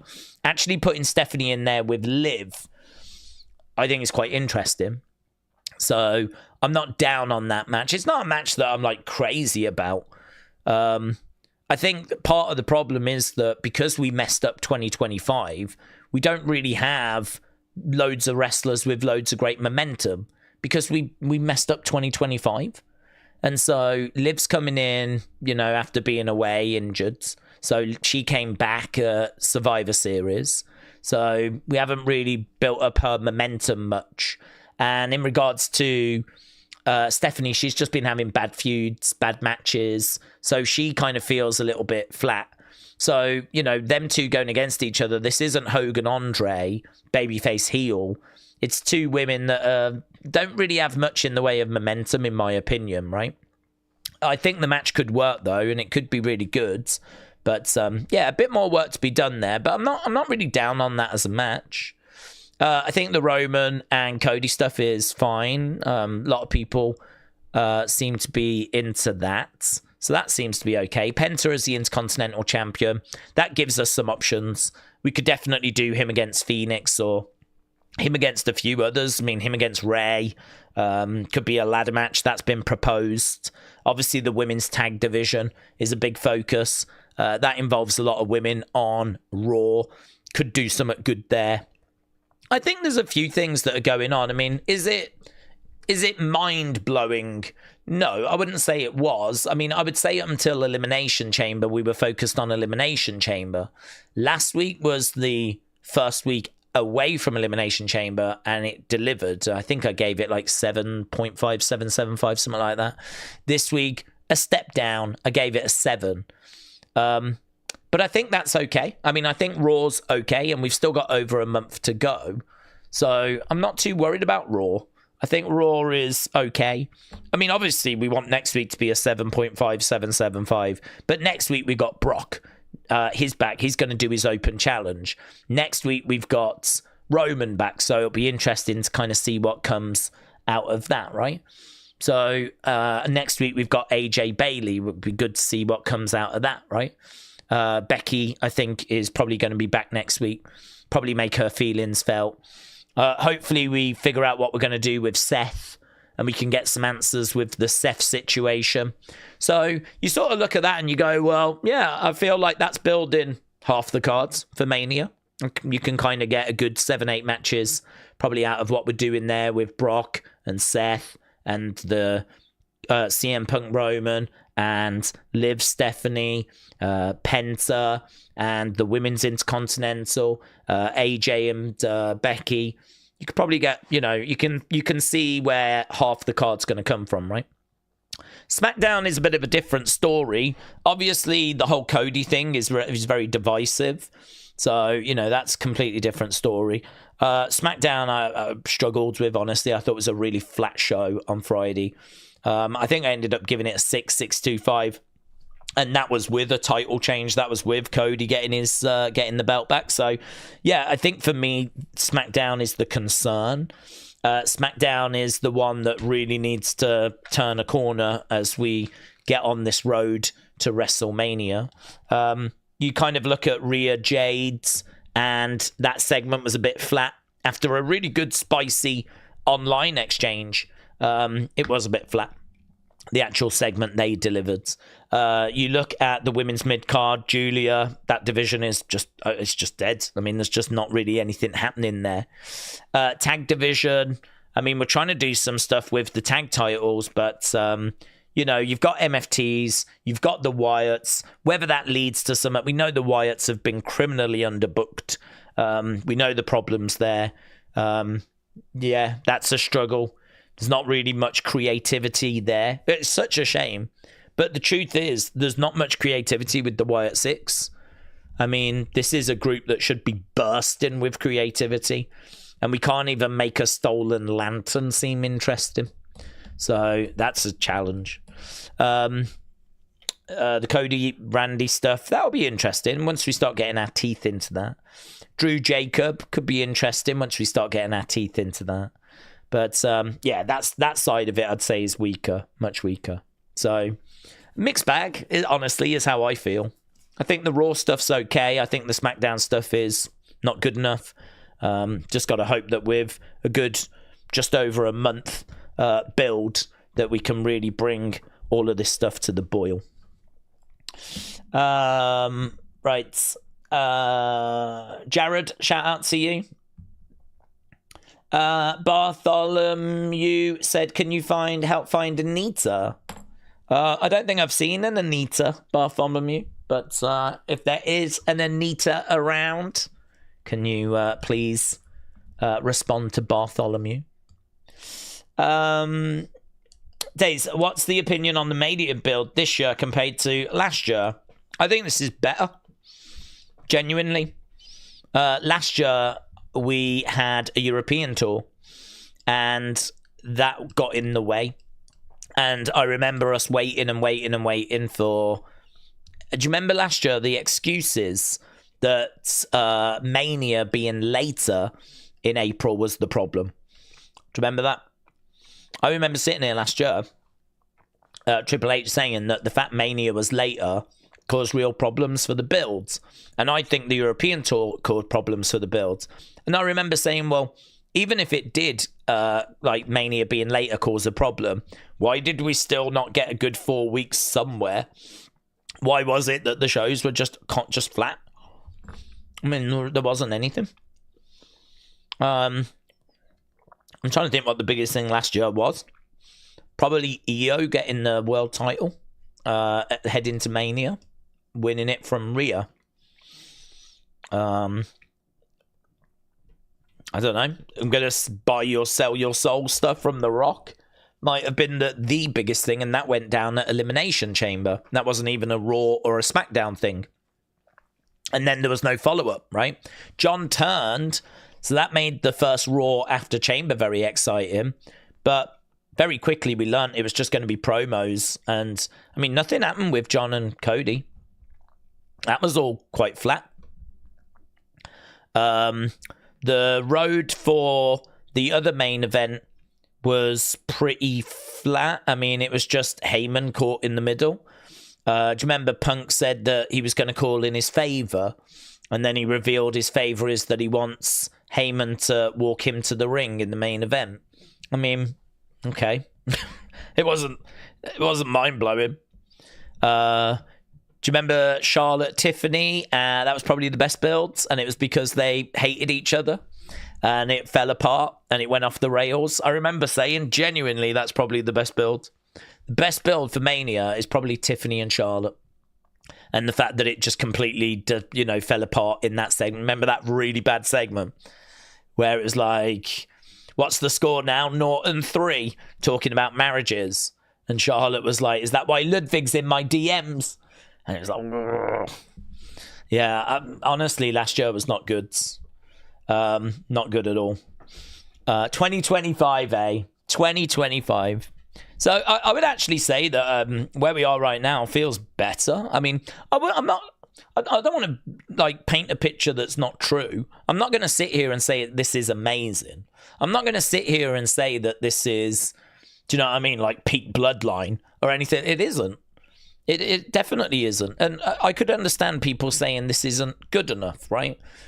But to be honest, I am looking at each show on a show-by-show basis. I can tell you that last week we scored Raw 775. That's good. That's really good. And this week we gave Raw 7. I'll take that. If you think about where we've been for most of last year was like 6.25. Anything that starts with a 7 is a thumbs up. So the fact that past 2 weeks Raw have done that says to me we're in a better place, right? But I know SmackDown scores have not been as good, so SmackDown is the concern. The product just hasn't evolved in the past 11 months, says AB. Robbie said, I wouldn't mind if we went into a period where we just hot potatoed the title this year. Hello, Duran. Hope you're doing well. Let me make sure we're up to Jared. Shout out to you. Remember, Vince tried to give away money. He had random people calling in. Yes. I can't remember what that was called now. It was like McMahon's Millions or something. US is considering permanent DST. Don't know what that means. I think time we will agree that Seth is the worst Paul Heyman guy. They had no chemistry, said Sean. It gets irritating. Okay, we read that one about Roman. I think we're doing pretty well, actually. They turned the lights on before Danhausen disappeared and caught him running. Yes, that was fun. I don't know if that was on purpose or not. If that was on purpose, that's excellent. I think the fact they caught him running away just added to the humour. I mean, for me, that was great. That made that was the funniest part of that segment, and it might have been a complete accident. So, yes, very good. Danhausen getting so much love, you know. So much love. So many people jumping into my notifications, sharing little bits about Danhausen, and just, yeah, it's working so well. It's really, really just, as time's going by, it's just getting bigger and bigger. It just seems to be growing and growing. It's amazing to watch, actually. Stunning when you think that we're not even, I don't even think we're 2 weeks, are we? 2 weeks this weekend? Not even 2 weeks removed from that disastrous debut at Elimination Chamber. And just the turnaround has been so incredible to watch. So incredible. To me, it just shows and it just proves that, you know, at any stage, you can just start to entertain, right? You can just start to connect with the audience. You can do something that works. And you can pretty much turn pretty much anything around. This is why, like, when people talk about Cody, can he be saved? Yeah, I really believe he can. I believe he can be saved. I just think that you've got to make him the better of the two options. Whoever his opponent is, Cody has got to be the better of the two options. He's got to be the more exciting option. And the job of creative is to put him in that position. And I think if you can do that and do that consistently, it can be saved. And Danhausen, after such a disastrous debut, which granted, you know, I don't think they were necessarily booing him. They didn't know him. They were booing the fact that it was not a bigger reveal, right? That's what they were booing. But now they've got to know him. After, listen, first impressions are important. After a bad first impression, it's amazing to watch. Yeah, it's amazing to see how well he's connected. Okay, I think we're up to speed. I think we're pretty good. Dean, shout out to you. So, right, for those that are just joining us, we do have NXT tonight. We do have a preview for it. We've only got 20 minutes, actually. So we're doing well time-wise. So we have got Joe Hendry and we have got Myles Borne They're going to be joining up against Ricky and Ethan. Ricky and Ethan teaming together is quite fun. And as we said, that's a real showcase for the top end of NXT. We're coming out of Vengeance Day, and it was a really, really well-received show. Does feel like it's heading towards that triple threat for Zarya, Sol Ruca, JC. Not a fan of it. I think it's unfair to JC. I don't understand what JC has done wrong to be in that position. I don't understand why we would do that. But it does feel like that's the direction that we're heading. I think Robert Stone might have said he was going to have an announcement for this week's show. There is a big announcement for Evolve. Do you remember that? Last week they said there's a big town hall announcement that's going to go down. We had Succession on Evolve. Last week, it was a big episode where we did 2 championship matches. Both champs retained, believe it or not. So that was quite a surprise. But yes, we've ended up now in a situation where we're coming out of that. We've got a big announcement tomorrow. Don't know what it's going to be. It could be a new GM. And if it is, the rumours are Timothy Thatcher. Or it could be tag titles, which I would not be down on. I think there is a need for tag titles. So I'm thinking it's one of those. But big announcements tomorrow in Evolve. I think there's an announcement tonight. I think he said he was going to deal with the JC, Ruca, Zarya situation. I think we've got that tonight. So, yeah, there's bits going on. I mean, we're heading towards Roadblock. We're heading towards Stand and Deliver. Sol Ruca's going to be in action against Lainey Reid. I am actually really looking forward to that. We know how great Sol is. Lainey has been really improving. Thea and Wren in the Speed Tournament final. Winner will face Fallon. Don't know when the Fallon match is. Probably Roadblock, if I was to guess. Jasper Troy, Eli Knight, Sean Legacy. I don't know much about Eli Knight. I haven't seen loads of him. I know quite a bit about Sean Legacy. Jasper Troy, obviously I know, I've seen bits. He's just a big guy, really. Doesn't seem to have much more to him than that. So he finds himself, or did find himself, being the speed champion for a while, but we've put that on to Elio LaFleur now.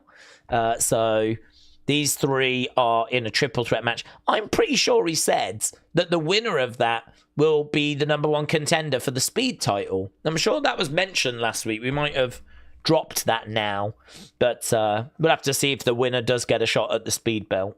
And then Charlie Dempsey, Tavion. Obviously, Charlie is being approached about joining Birthright, which is that new faction with Lexis and Uriah and, you know, those guys. Stax and Ariana Grace. He keeps turning them down. I wonder if tonight's the night he joins, maybe turns on Tavion.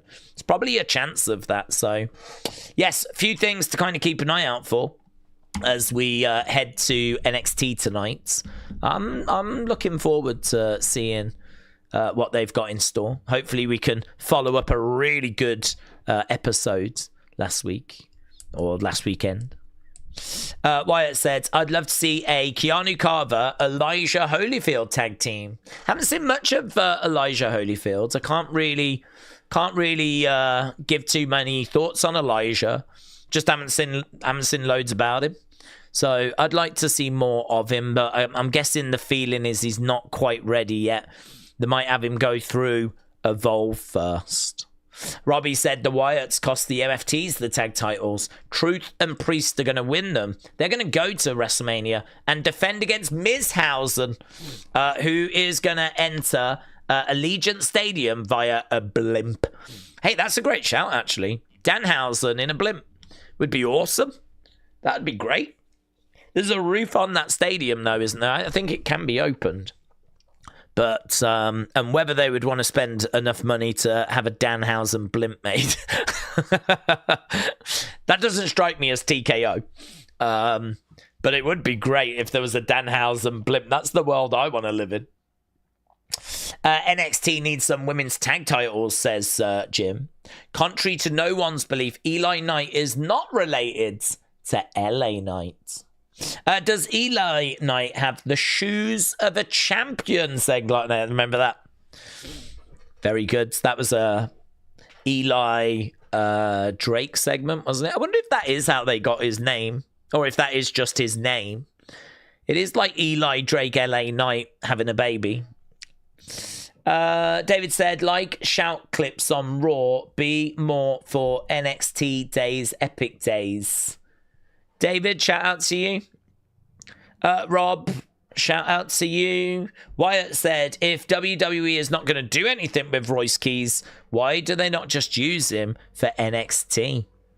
I don't know, to be honest. I would put him in NXT. I don't really see the need for him to skip NXT. I mean, I don't feel like we're in desperate need of him. I mean, he's a big guy, but we've got big guys. We got Oba, we got Rusev, we got Brock. Like, we've got Bronson when he's around.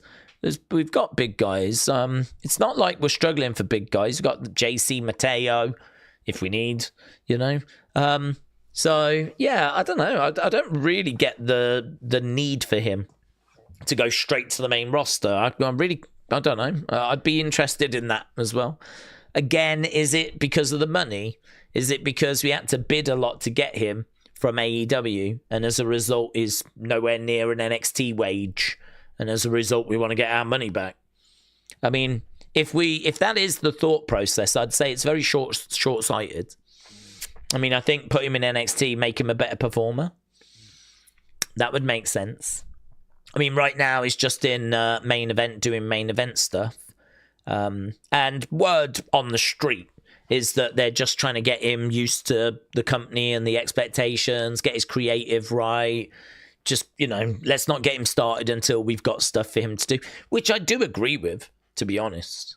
I do agree with that. Let's not get him started if we ain't got nothing for him. I mean, we've seen that happen time after time after time.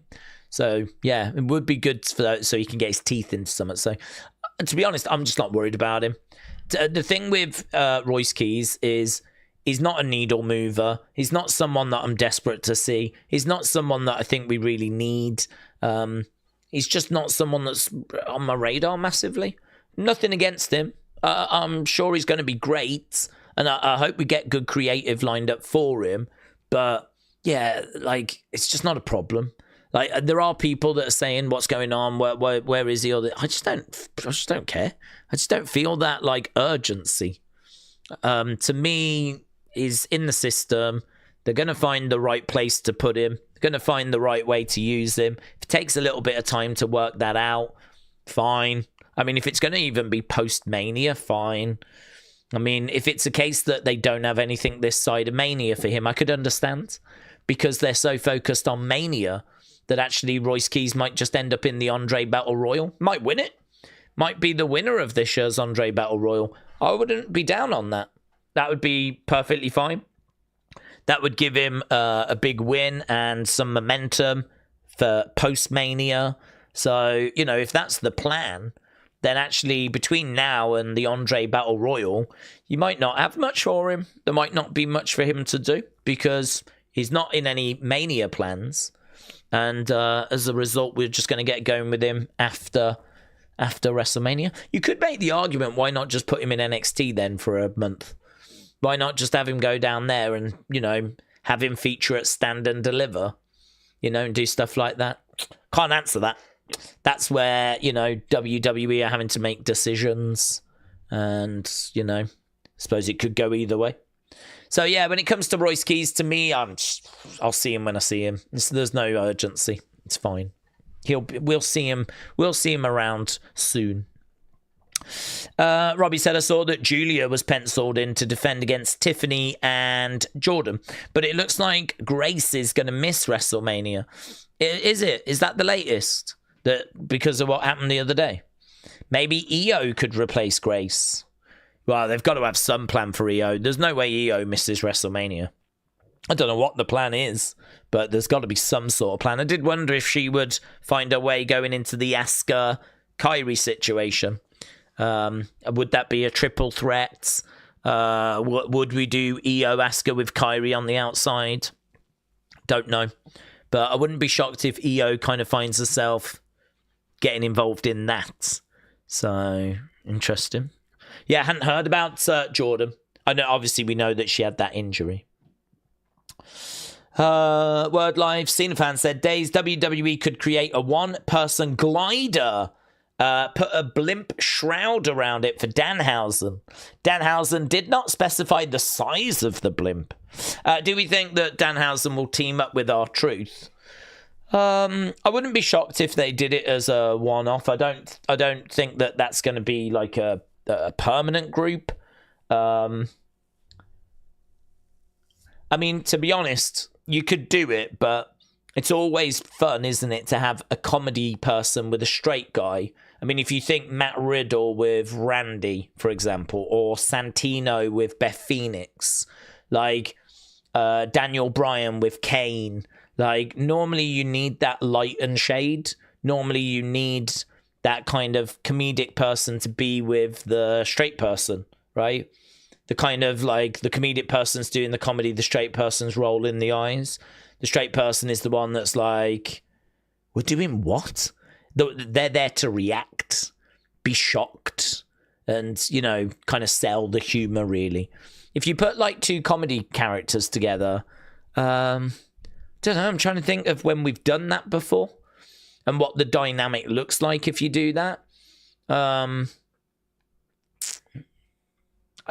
You could. I mean, I don't think like you have to, though. I don't think it's like, oh, that's a funny person, let's put them together. I don't feel like that's the right approach. I actually think it works better if you put them with a serious person for them to bounce off. So I think I'd be really tempted to have R-Truth on SmackDown, Danhausen on Raw. Do that, keep them apart, keep them on different brands. I mean, both SmackDown and Raw need comedy, and you know, it's always good to have a couple of people providing comedy. So yeah, of course you got Chelsea Green around, but it's not going to hurt to have Chelsea and R-Truth on the same brand, and then that means Danhausen can go onto Raw and make sure that we've got comedy coming from Danhausen. So not down on it, honestly. Not down on Danhausen being in, not down on don't care about the fact he doesn't really wrestle. It's clearly not why we've brought him in. We've brought him in to be fun. And, you know, R-Truth does loads of segments, doesn't do that many matches. And I think Danhausen is going to be similar. So could he team with R-Truth? Sure. I'm sure they could put them together at some point. Whether they are going to be like a long-term thing, not sure. Don't think that we necessarily need to put them together. I would actually make the argument it might be better if they're kept apart so that Raw and SmackDown both have comedy characters on their shows. But, yeah, we've got options, which is good. Jared said, I think it's going to be an ACL, so she's not going to be around for ages. Oh, is that honestly the latest, is it? An ACL tear? Robbie said, to be fair, they had Taller under contract for like a year before he debuted. I'm not worried about Royce Keys. That's a good shout, actually. That's a really good shout. We did have Taller around for a long time before we got going with him. That's a good shout. I just saw a Fightful reports that the Actal concert segment on NXT was erased because it was poorly received. Yeah, the one last week, the Ricky Saints one. Backstage didn't care for it either, and it was not Ricky's idea. Yeah, apparently they put a separate video up for it, and they decided to just drop it. I mean, when they say erased, I mean, I think they're making a bit of a bigger deal out of it than really needs to be. I think it was a bad segment. It felt like a bad segment. It felt like it went too long, and yeah, I think they put it up as a separate YouTube video, or they put it up as a separate thing on social media, and then they ended up like erasing it, like removing it. And yeah, they probably just thought like this isn't very good, like the rest of us thought. So yeah, it's I don't think it's that big of a deal, honestly. Kind of we moved on to Saturday. And that was a very well-received show. That was very good. So, yeah, we'll have to see what they've got lined up tonight. Daze, let's be honest. Oh, I read that one, Ronnie.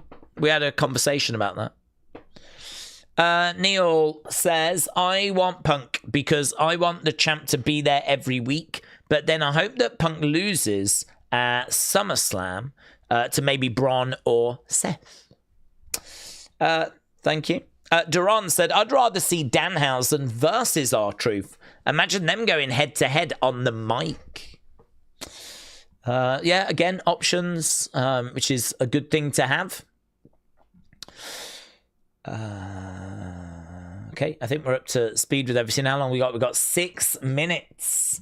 6 minutes. And to be honest, I haven't even really set up the little reaction clips that we like to put out. So NXT is starting very, very soon. There'll be a few people definitely caught out by the fact that it has started a bit early here in the UK again because of the clocks changing. Okay, there we go. We've got the countdown clock. NXT superstars react to the fallout of NXT Vengeance Day. Let's go. Let's go. Oh, Jesus. Speakers are falling off and everything. Yeah, so we asked the question. There is a poll that's been running. And the question has had over 211 votes, which is actually quite good, certainly by cage match standards. And the question is, who are you rooting for at WrestleMania 42? Who are you rooting for? Who do you want to see win? And at the moment, 51% say CM Punk. 49% say Roman Reigns. It is so flipping close. 51-49. That is actually incredible. It's incredible that it's that close. 51-49. It's just literally flipped to 52-48. So Punk is edging it. But yeah, really interesting. Really interesting that it's that close. I think that was a really good question to ask. Well done, me. It is cool that it's at 210 and it's 50-50, said Neil. Yeah, it's really interesting. Really interesting. So I wonder if that would have been wider if it wasn't for that line.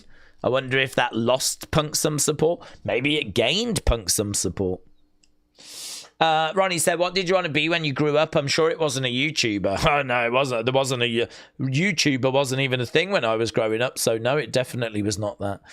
That's the big regret in my life. I'd say the one... I've probably got a few regrets. Not many. I don't really think about regrets. But, yeah, I'd say I've got probably a couple. But the big one would be not knowing when I was at school what I wanted to be. I didn't know. And when I finished school, I went to do media studies. I had no idea. I didn't know. I thought I'm interested in TV. So I'll do media. That was it. That was my thought process. After being at secondary school for years, it got to the point where I had to go to college. And I was like, I'll do media studies. And the other thing as well is it was just up the road. Like, it was literally not far. So that was another benefit. So that's where I was.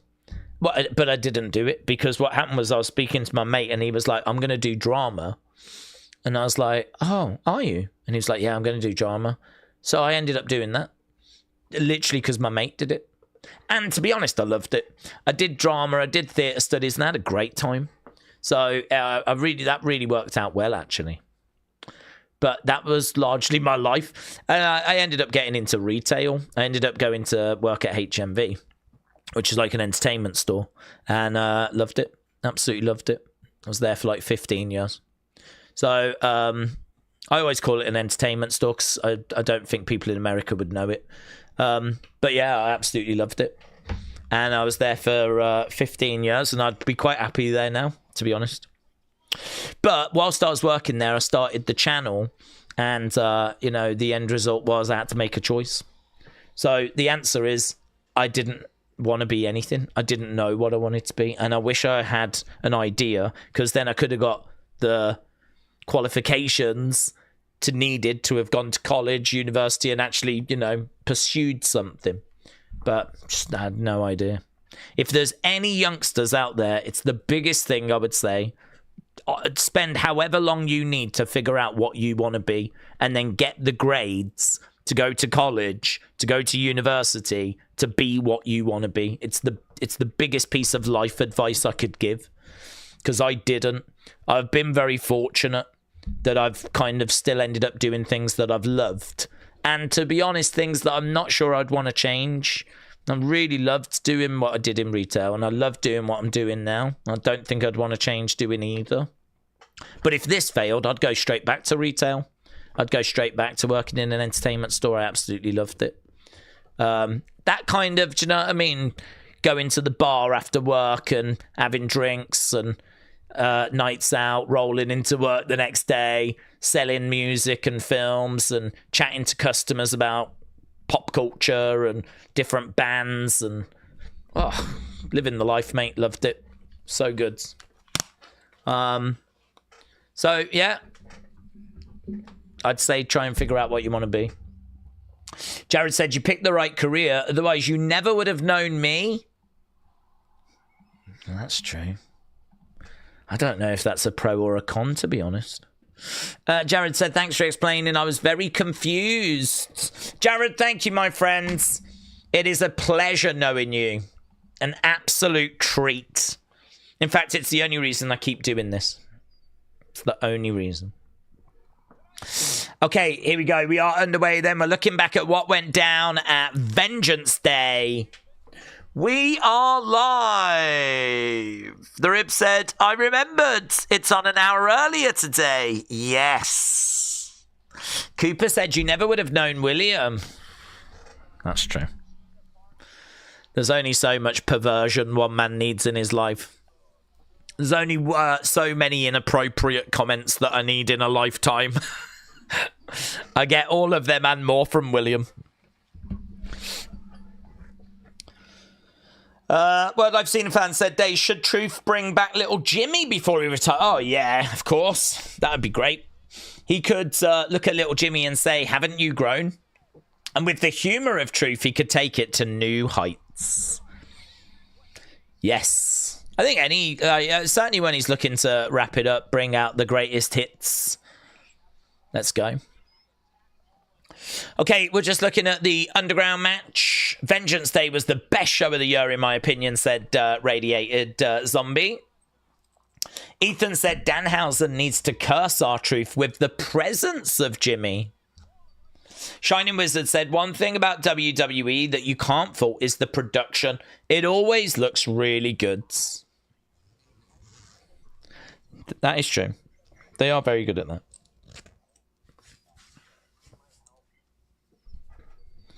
I'll be there for you. The Underground match was disappointing. There was no Shane or cheerleaders. It's true. No strippers.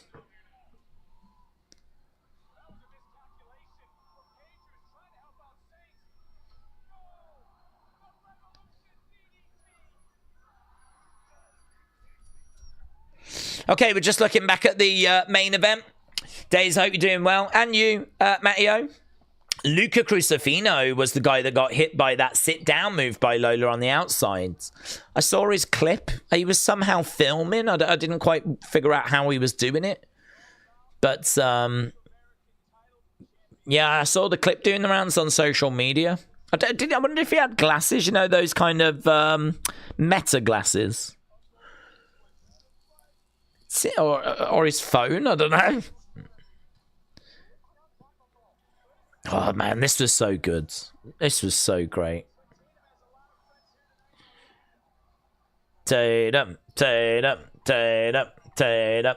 William said, Daze, you taught me how to be perverted. Oh, I've taught you so well. The student has definitely overtaken the mentor.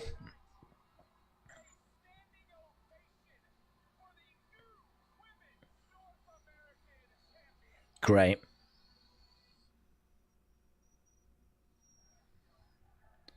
NXT.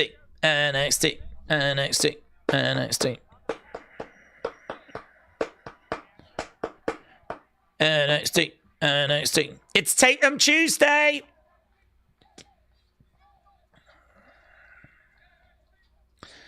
I'd love to live in Orlando, and I'd love to hang out with all these people. Imagine that, going to the show and then afterwards go and have a drink after. Here's the new champ. The champ is here. Here's the new champ. Tatum, Paxley in the house.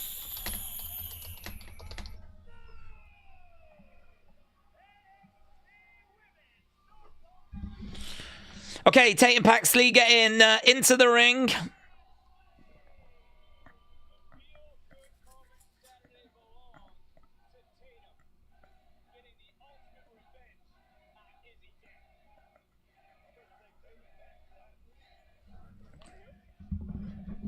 Tatum.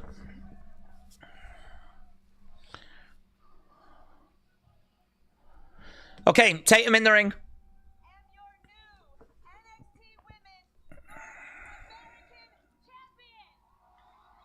There's a lovely little backstage clip from her where she was like thanking Sean. It was great. She was really excited. She had her side plates on, and Sean looked at it and went, yeah, that's great. She was like, thank you, Sean. It was lovely. Fans are chanting, you deserve it.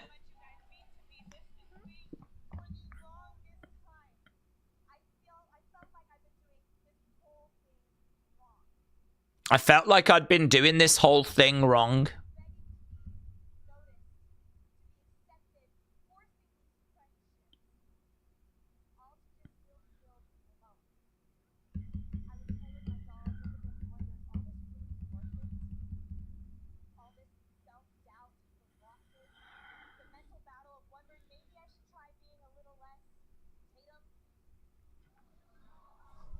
Tatum said, I wondered if I should be a little less Tatum.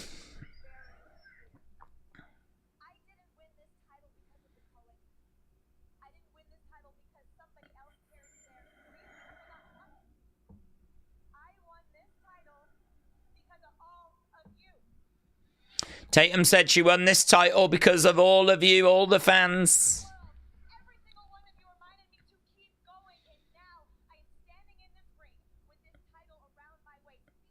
I do like when they wear it around their waists. It looks so good. So over people carrying belts over their shoulders. Saw Punk wearing his around his waist yesterday. It looked good.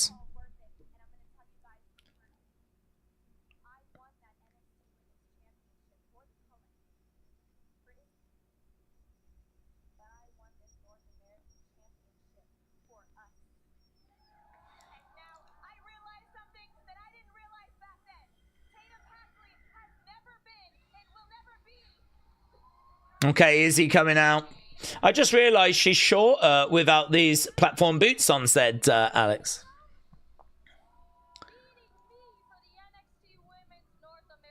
Okay, so Izzy's come out to congratulate.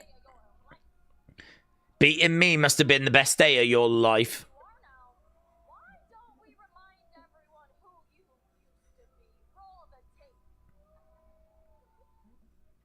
Why don't we remind people of who you used to be?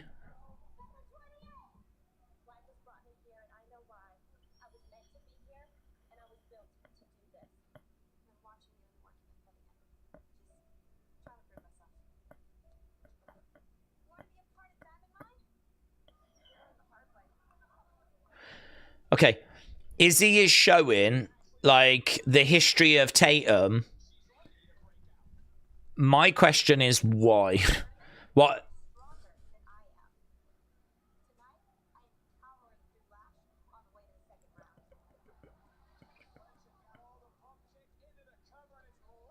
Yeah, what is this? Even Tatum's like, what are you showing me this for? Tatum's just said that it's been a hard road and that she's sort of doubted herself.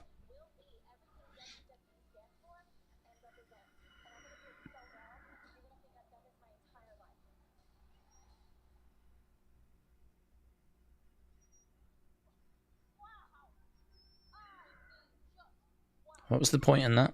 Was the heel showing that?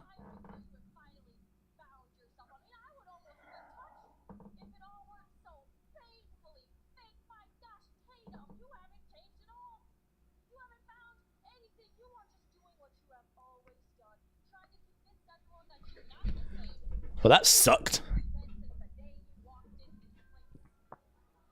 we've just shown a video package that kind of showed the journey that Tatum's been on. The heel showed it. And she went, well, that was fake. It was just an excuse to show the video package, which they could have shown a much better way.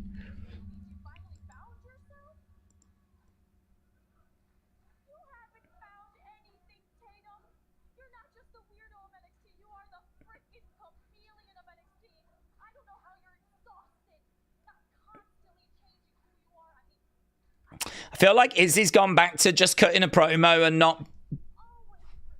It's just... her promos feel so disconnected from the show. Izzy just talks. You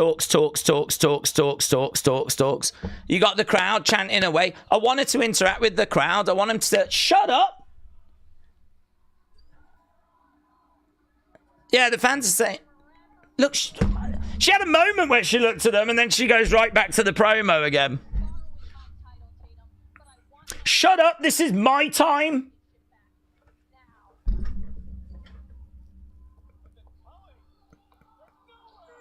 Oh, it's a bad segment. It's a bad segment.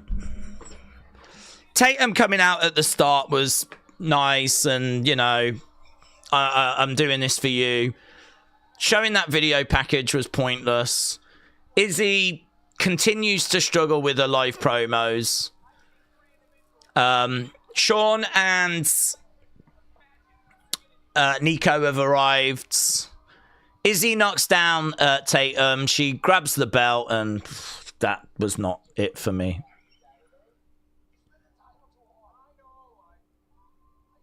Okay. Let's see if we can... such a shame. Their match was so good. But, and I'm sure if they fight again, it'll be another banger.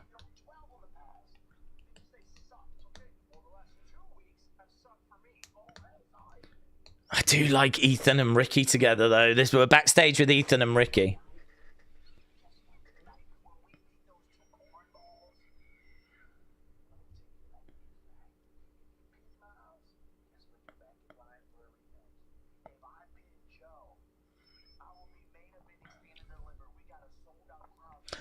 Okay, that's good, actually. So he's saying, look, if one of us gets the pin, we're going to get our title back. Rick is like, if I can get the pin on Joe, I'll get to main event, stand and deliver. If you get the pin on Myles, you'll get your opportunity. But what if Ethan pins Joe? So that makes the tag match more interesting.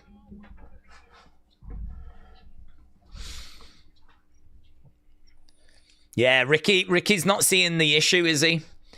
Ricky is very firm in his belief that he's going to pin Joe and get the rematch, or that Ethan will pin Myles, but he's not considered Ethan pinning Joe.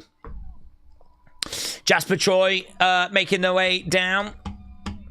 So, first match, it's going to be the triple threat match. That was different. So the screen just went blah, blah, blah, glitchy as Jasper screamed. I've not seen them do that for his entrance before. Jasper versus Eli Knight versus Sean. Triple threat coming up. Yeah, I like that. I like the fact they've just made that main event match a bit more interesting with, because I never considered that, if he pins in, he gets a title shot. It is true, isn't it? If you pin a champion, that is sort of an argument you can make. That makes it more interesting. Suzanne said, I think Ethan is going to snap on Ricky. I never understand that chain gimmick with Jasper, said Radiated Zombie. I think they're just trying to make him like a badass, like, you know, big heavy chain, like, just like carrying it around. Like, it's just a good association. Strong, you know, just everything represents power.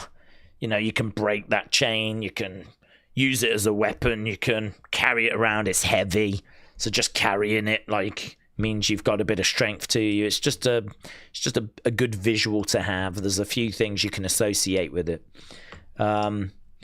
I don't know. Does he need it? And probably not. Is is this the right presentation? We probably change it before he goes to the main roster. Whether he'll keep this and this will be what we see when he gets to the main roster, debatable. I must admit, I think he's got a lot of work to do first. What do you think about Eli Knight? Says, I love Stephanie. I haven't seen loads of him, but from what I've seen, he looks good. I think it's a bit hard to stand out because he's that sort of smaller wrestler. He's not small, but he's not Jasper Troy. He's not Trick Williams. He's not Obafemi. He's that sort of Javon Evans, Carmelo Hayes. He's that sort of Cappuccino Jones. He's that Ricochet. He's that guy that is there to do the flips and, the kind of eye-catching stuff in the ring. He looks fine at doing that stuff.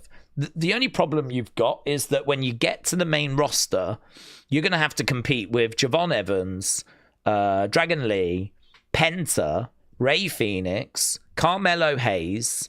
Like, how do you stand out? So actually, I think that for Eli Knight, one of the most important things for him is going to be fleshing out his identity and his presentation. And why should I care about him compared to those other people that can do similar things? I mean, that's always the challenge, isn't it? Is making that connection with the audience and actually standing out and, having like some unique angle. I don't know what his is at the moment. I haven't seen loads of him, I must admit. What I've seen of him has been good. He's good in-ring talent. But I think that I would be more interested in his presentation. I'd be more interested in what his story is, what his character is. I certainly don't think he needs any kind of crazy gimmick. But again, looking forwards, because, wrestling-wise, he's already great. And he's going to continue to improve the longer he stays in the Performance Center. I'm not worried about his wrestling. Promos, I'd like to have a look at. Don't know about his promos. But presentation-wise, how do we make him stand out? How do we give him that uniqueness? How do we get the fans to care about him? Looking forward, considering the talent that's on the main roster that I think can do similar to him already. Jasper Troy's boring, said Millennial. What has he done to skip Evolve? Win a title when he first arrived. Tyra May won LFG and she's been stuck on Evolve. She's been with the company almost 3 years, said Millennial. Here he is, Eli Knight.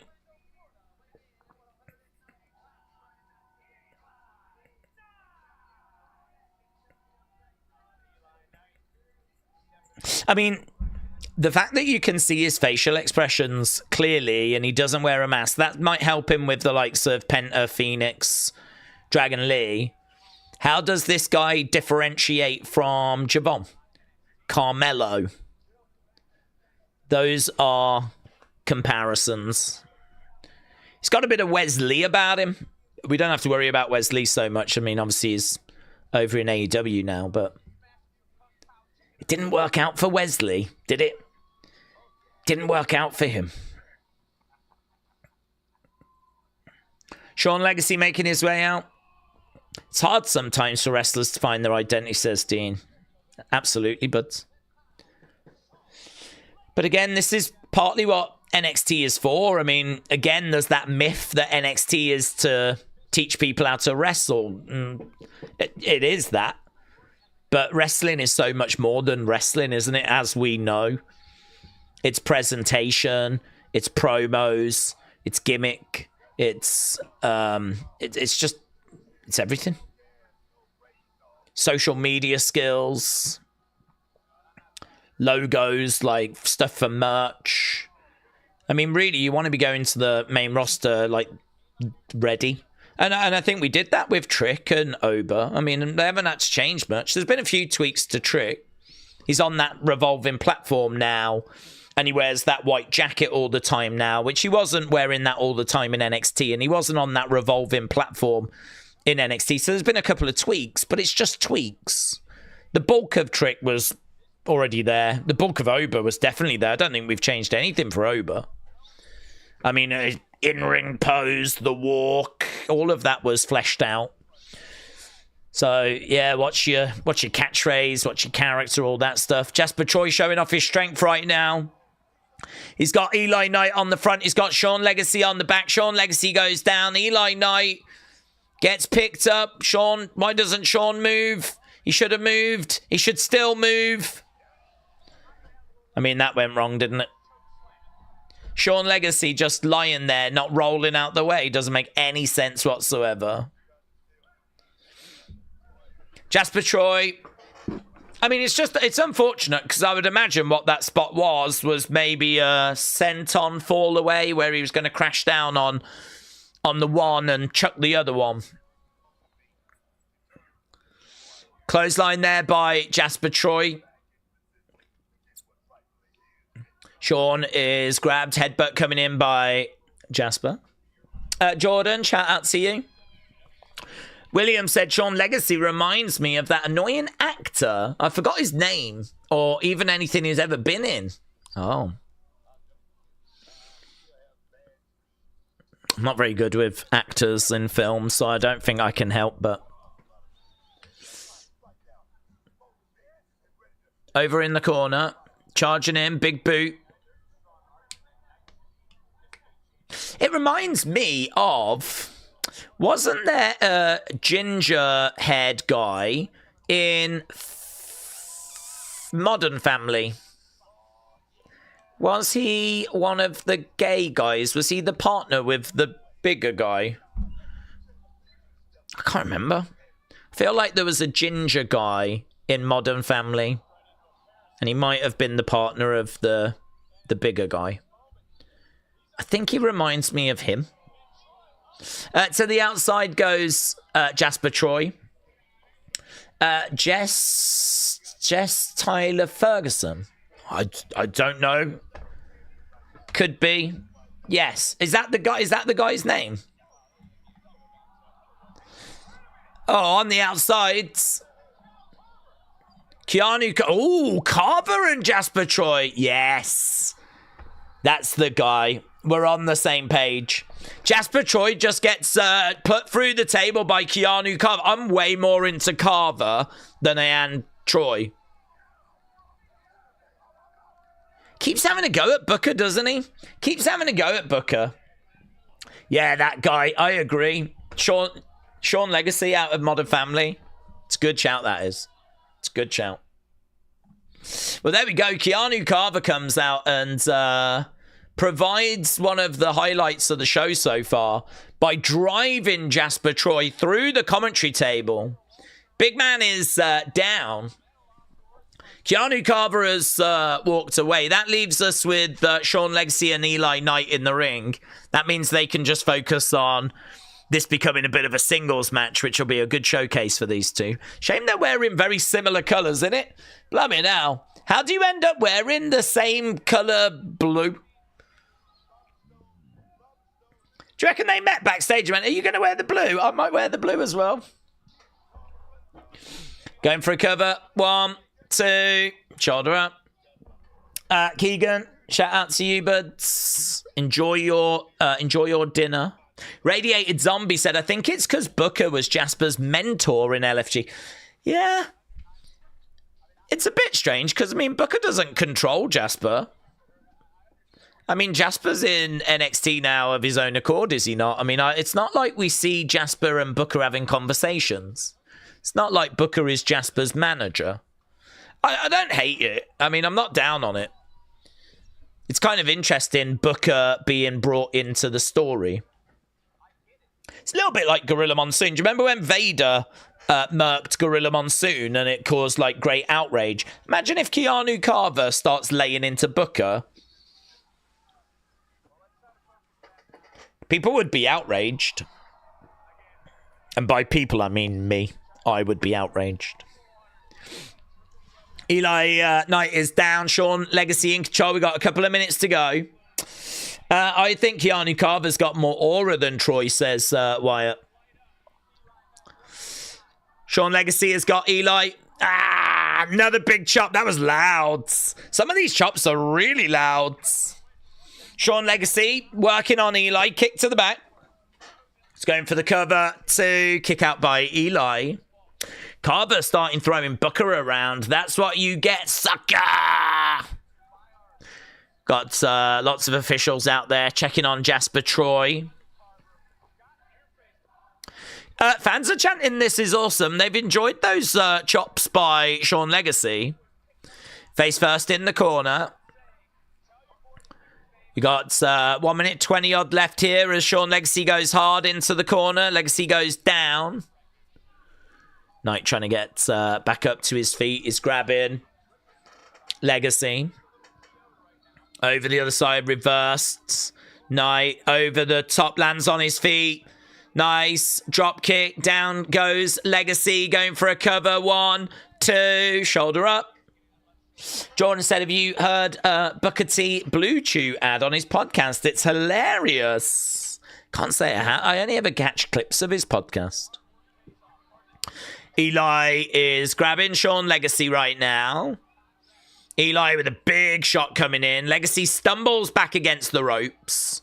Eli with another big shot coming in. Legacy over the other side. Nice dig coming into the midsection. So we've carried on during commercial break with this. We're just battling away with these two. Eli goes down. Kick to the back there by Legacy. Kick to the front there by Legacy. Standing moonsault by Legacy. 2. Eli kicks out. It's the kind of indie-rific match you would have seen not long ago on the indie scene. I think both of these guys came from the indie scene. If you went somewhere like Beyond Wrestling or somewhere like that, you might have seen Sean Legacy, Eli Knight. And now we're enjoying it in NXT. Legacy goes over in the corner. Eli Knight charges in, kick there, but big boots. Big boots. Drop kick by Knight. Sean Legacy on the outside. Jasper Troy is climbing up on the other springboard. Look at that. Big air. Big air. Lovely work by Eli Knight. Grabbing Sean Legacy. Legacy going back into the ring. Eli Knight getting in as well. Eli in the corner, jumping up. That's nice. I like that. 2. He's done that a few times, actually. I do like it. He kind of standing vertical jump, kind of drop kicks the top turnbuckle and uses that momentum to moonsault over. It's nice. Yeah, I mean, I really like Eli Knight. I just want to know more about him, really. Eli Knight is up, looking for a... Oh, look at that. Lands on his feet. Big boots. Legacy back in the corner. Charging in. Roll. Clothesline misses. Eli Knight coming in. Big boot there by Legacy. Legacy going up. Nice. Grabs him. Inverted DDT. No, picks him up. Beautiful. 1, 2, Legacy. Kick out by Eli Knight. Yeah, these two are doing a great job. Troy is still down. It's taking Troy a while to get back into this, isn't he?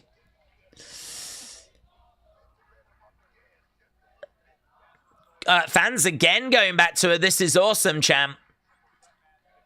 It's a good match. I think I'd enjoy it more if it meant more. I mean, if this was like for a mid-card title type situation, you know? Plus, the other thing is that you've got Jasper Troy on the outside, and it feels like he's about to come in at any moment. He's over by the ropes, and he's been by the ropes for a while. Sean Legacy drop kicks Troy. Troy goes down. Against the ropes goes Eli. Duck underneath. Legacy, middle of the ring. Oh, Spanish fly. Spanish fly by Legacy. Is Jasper Troy just going to come in and steal the win, do you reckon? Big man's back in. Shot coming in there by Legacy. Troy picks up Legacy. Oh, drives him hard into the corner. Collides into Eli Knight. Booking of this has been quite good, you know. I mean, we know that... Oh, it's another slight botch there by Troy. We know that Jasper Troy's limited. So have him do some big stuff at the beginning. Have him do some big stuff at the end. But for most of the match, just have him sitting it out. Let these two cook. And, I don't know, perhaps Troy comes in and steals it at the end. These poor cruiserweights, said Jordan. Right now, Eli is getting driven over in the corner. Same corner where Legacy was. Troy looking to pick up both guys. He's got both on his shoulder. Troy drives them both down. Yeah, Jasper Troy is doing some selling here. He's grabbing Eli Knight. Choke slam. Down goes Eli Knight. Cover to stomp coming in by Sean Legacy. So, Legacy with a big stomp. I think Jasper's ruining this match, said Word Live Scene. It's been a couple of botches from him. One at the beginning, which, you know, it's one of those. I mean, when you're doing these sort of big power moves, it's kind of... These things can go wrong. I mean, we know that he's still in his early stages. Eli Knight, Legacy just working together to bring down the threat of the big man. That's lovely work. Now Eli's going up. Eli, oh my God. That moonsault was beautiful. That had some serious height to it. Knight and Legacy both pin Troy. Both are going to win. To be honest, after the match they just put on, they both deserve to win. I feel like that match result reflects the match. Troy sat most of it out. These two carried it. They both deserve to win. Both men are victorious. So there was 3 guys in the match, and the only one that lost was Jasper Troy. I think there'll be some moans maybe about the result, but I think the match was really fun. No, I'm not down on the match.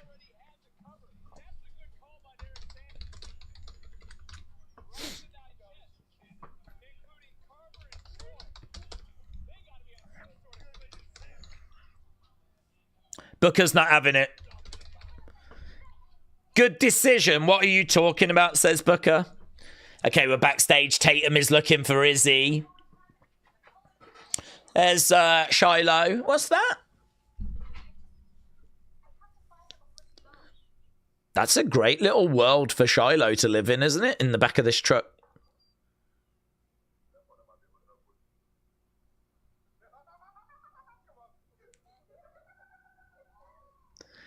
Tatum and Shiloh together are quite fun.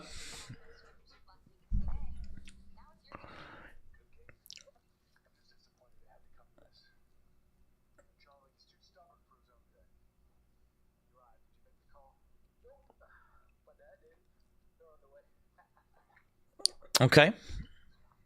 I don't even know who's on the way. They're on the way, apparently. Someone's on the way. Someone is on the way. Give me 1 second. I just want to grab some water. But feel free to share your thoughts about the show so far. We're a quarter of the way in. We've had 33 minutes so far.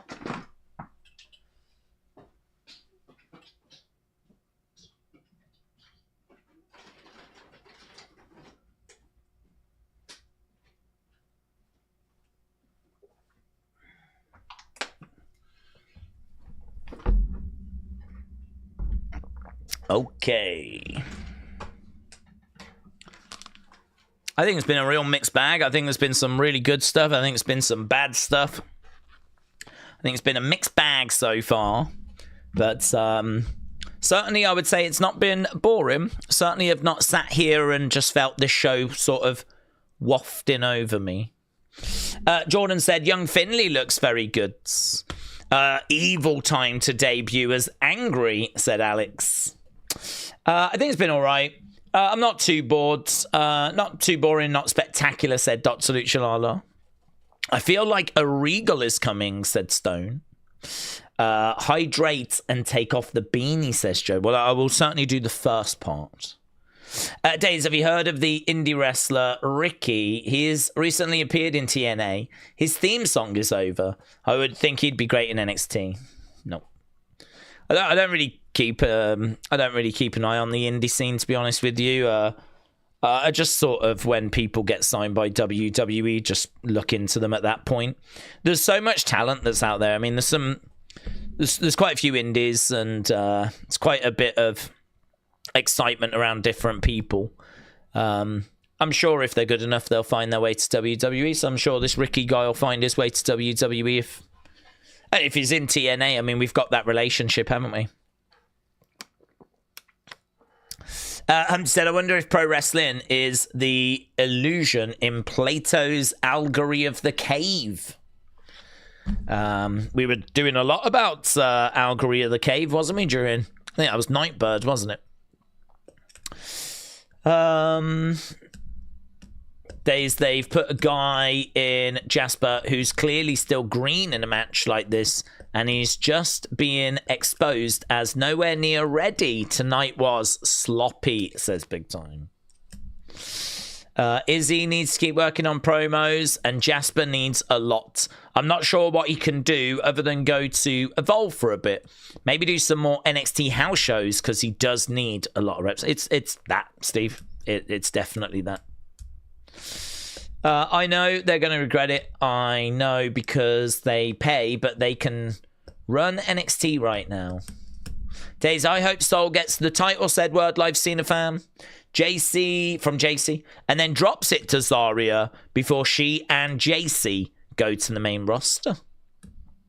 Humpty said dude was botching, picking guys up a few times. Yes, he definitely was looking a little bit sloppy. Radiate Zombie said Izzy does need more promos to improve. She's poor on the mic, good in ring though, said Radiated Zombie. I think the frustrating thing about Izzy is this is not the first time that we've kind of spoke about this. I feel like she did a promo not that long ago that was like really poor, and then she did another and it was better. This one feels like we went back to old habits. I mean, old habits die hard. I also feel like you could see the microphone shaking. I don't know if you noticed. I think there's some serious nerves. I think she has serious nerves when she has to do these live promos. I don't know if she gets it when she wrestles, but she just didn't look comfortable. I felt like I could see her hand shaking, and it's like she honestly feels like she just wants to get through it. That's the best way I could explain it. She'll try and perform it as best she can, but I am doing this. This is the text I've been given, and I am going to do it. And it's just, it doesn't really get room to breathe. She doesn't do any interacting with the crowds. I feel like the pacing of it can be a bit too quick overall. It doesn't feel spontaneous. It just feels like she's delivering predetermined or pre-written content. There is some serious work that needs to be done with her promos. I'm sure they're doing it. It'll come with reps, but okay. So we've got this Birthright crew in the ring right now. We're going to be going to our next match. This is going to be Charlie and Tavion. The old band getting back together again. Tavion, is it? Tavion? I'm not sure. Against Lexis and Uriah.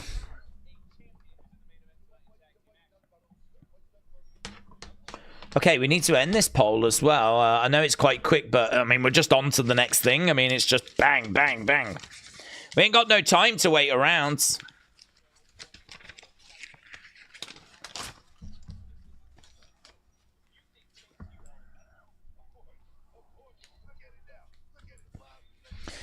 Booker T thinks that Chase U held Uriah Connors back.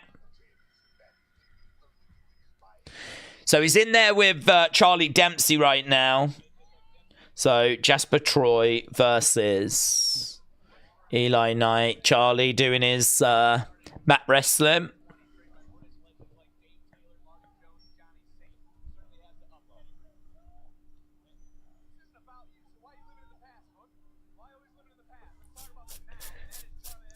Tag being made, in comes Tavion.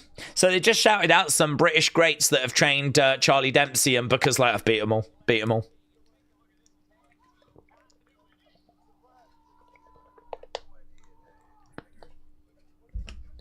Okay, Tavion going over against the ropes.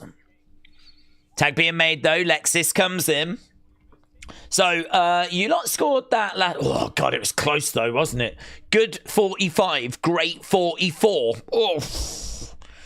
Oof. It's going to get a good 98 score.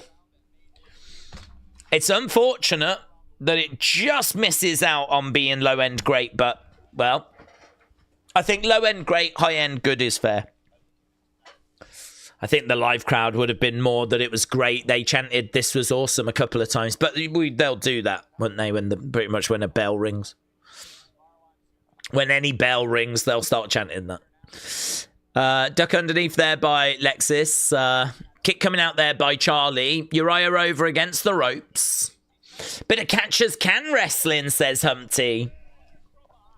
Shots coming in by Uriah. He's unloading there on Dempsey. There's a big boot coming in. We're over 40 minutes into the show. I mean, I must say the show's going quickly.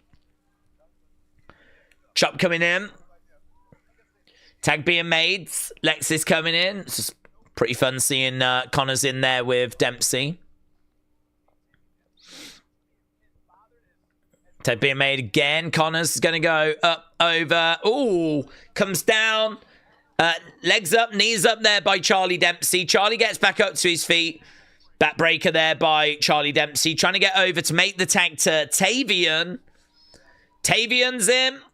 Sling blade there by Tavion. Big forearm shot. Clothesline, and again. Tavion Heights is in. Against the ropes goes Connors. Oof, straight over the top. Against the ropes. Tavion getting that hot tag. Look, there's a beautiful belly to belly. That belly to belly was sick. Look, great. Really good. Charlie Dempsey has got Lexis King. Lexis King to the outside. Big boot there by Connors. Tavion with a spear to the outside. Right now we got everyone on the outside. So big shots coming in. Big knees to the midsection.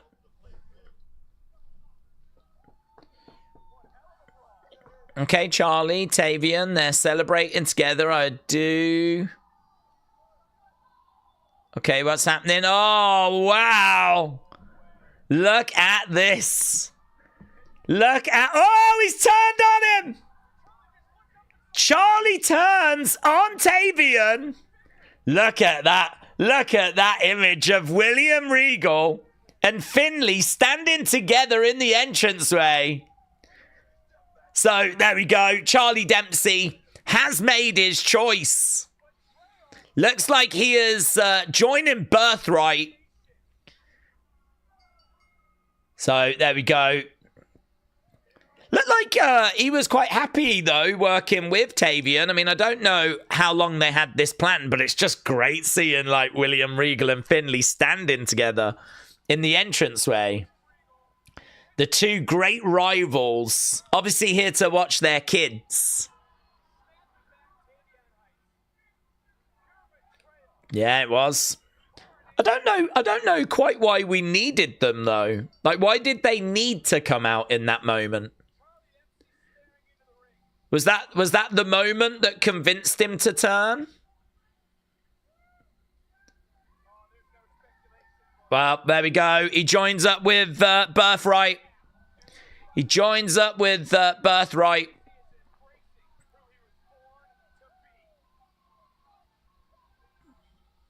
Okay. I don't quite get the story. Like, was he always going to turn, or did he see his dad and then he turned? I don't know. We got some cars up on... God, this is more exciting than what we do on Raw and SmackDown, isn't it? Look at that. Shiloh has removed the wheels.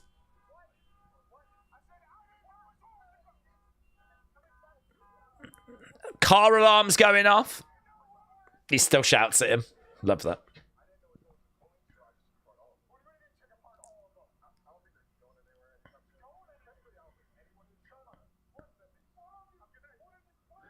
Okay, apparently he's took the wheels off all of the cars. What is this thing, says Robert Stone.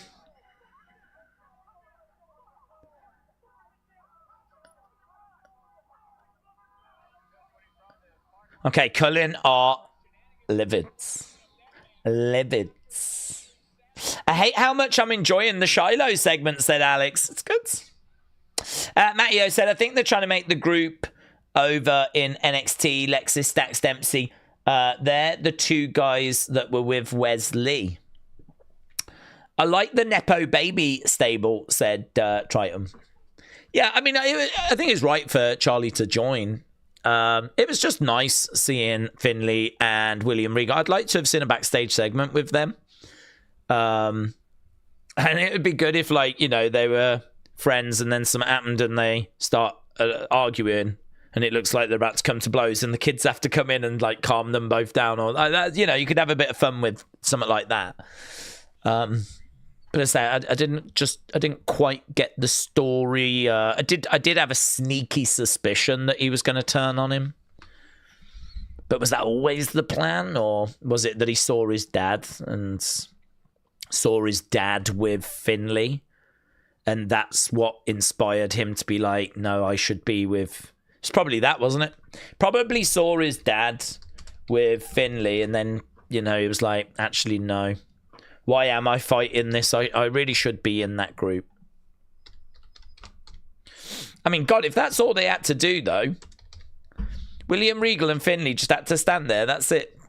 Thanks for coming. Appreciate it. What are we doing on the show? What do you want us to do? Big segment, is it? Teaser match? Backstage? No. We just need you to walk out, stand in the entranceway. But this is the catch. Together. Oh. Regal is such a ruthless, dastardly heel. That was great, wasn't he? He was so much fun. He was really fun as well. He was a very good comedy character. Remember that group that invaded TNA? That had Tyson, Tyreek, Lexis, Stacks, Dempsey, Brooks Jensen. Are they just trying to make that again? I think so. I mean, to be honest, I think Stacks, Lexis have kind of been hanging out since that group. Dempsey was kind of around with them, but wasn't willing to, like, kind of keep doing stuff with them. So they've been trying to get him back in the group, even though you're right, he was in the group when they were in TNA. So it's been a bit messy, to be honest. I think this group is kind of born out of that group, yes. But I don't think that group had a name, did it? This one seems to be going with the name Birthright. Suzanne said, I did like him as GM. Jim said, Dempsey didn't look happy about joining. Well, you know, when your parents make you do things, you're not thrilled about it. So he probably was like, I suppose I got to now. And that was that. Right, we are at commercial break. We got 48 seconds left to go. 48 seconds left to go. I still remember the episode of NXT when Daniel Bryan pranked Regal by playing his old He's a Man theme song. They could be called the new Blackpool Combat. Oh my God, yeah. That was the thing when I was watching AEW. Kiwi Rob said, I think they're going to kick out the TNA Women's Champion. Her future husband is not second generation. Yeah, but he says that he applies through her. So because they're, like, getting married, that means that his father-in-law is Santino. So he qualifies that way. If they split up, though, then he doesn't have any connection.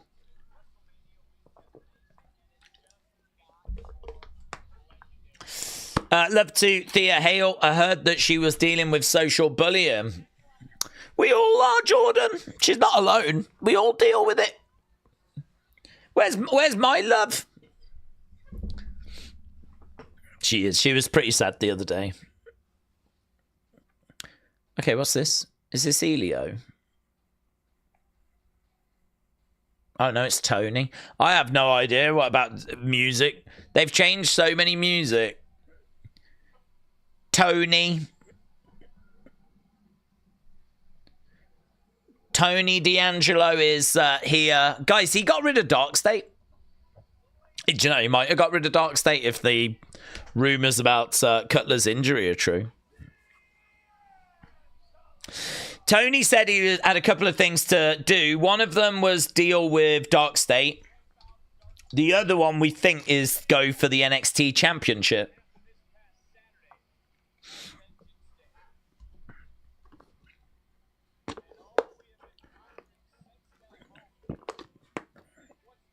What next? Okay, Tony in the ring.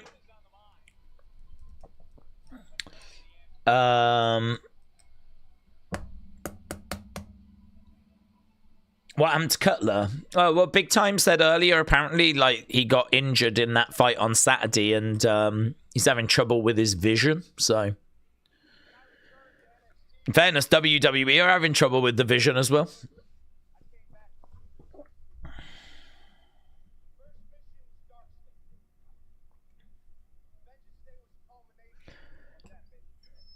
Yeah, I still struggle, though.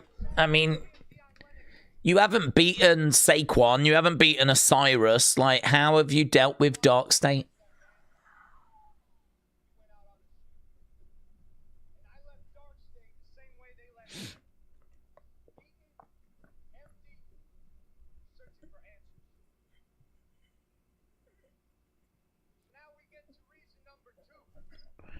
Okay, we're at reason number 2 now, why you came back.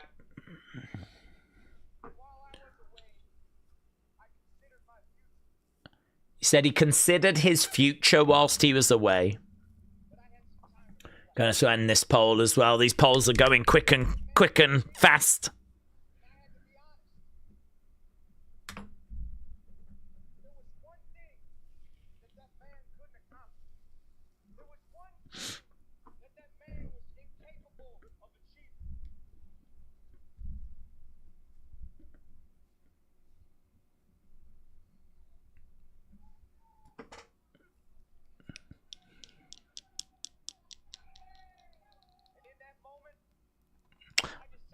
Quite like that pause.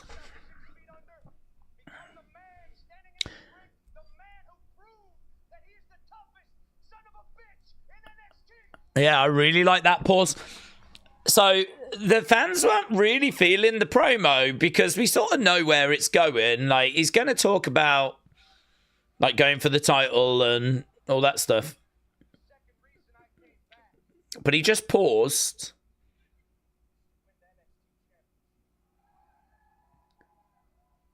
And it sort of got the fans back on his side momentarily there.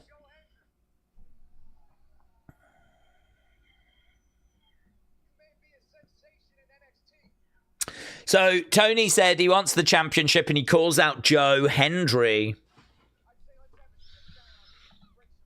Let's have a sit down and let's break some bread.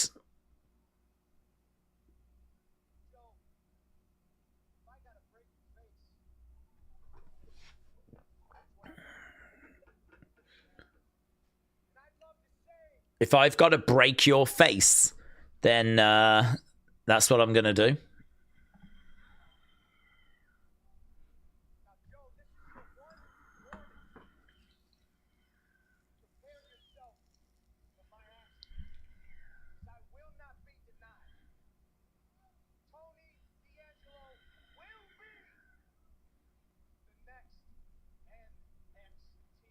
So it seems like he wants to sit down.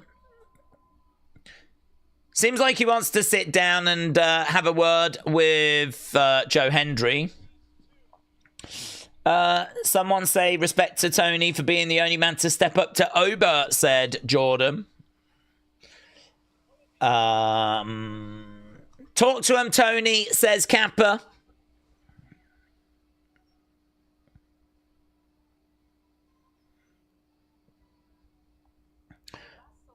Okay, we're backstage with Soul.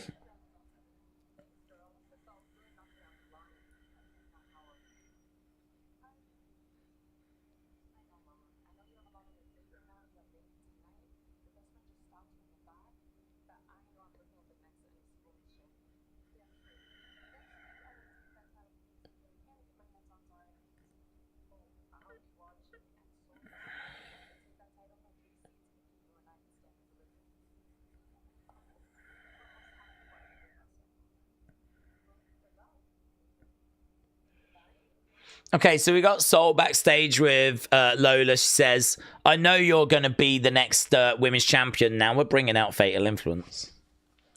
Now we're bringing out the girls. Lainey against Soul coming up next. And actually, Lainey in the center is not something we're used to seeing for the entrance.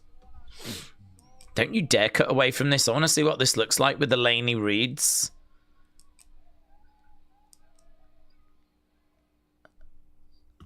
I wanted to see what Lainey Reid Fatal Influence entrance looked like. I'm sure we've seen one before, but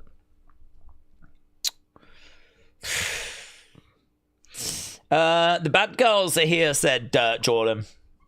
MK said, does anyone know where to watch this online? Well, you could try Watch Wrestling. I don't know if that is still working, to be honest. That used to be where the kids would go. They'd all go over to Watch Wrestling and click on the links over there. I've just had a quick search and there is something there. There is something there. If you Google Watch Wrestling. But yeah, I mean, in the UK, it's on Netflix. Internationally, it's on the C-Dub network. Daze, what is Tony's gimmick, says Wyatt. Well, he's still keeping that accent, isn't he? He's kind of moved away from, like, you know, having the restaurant and the family and the mobster thing. I think now he's just trying to lean more into being a bit of a hitman, a bit of a badass, a bit of a don't mess with me kind of a... He'll still use a crowbar. He'll still do what needs to be done.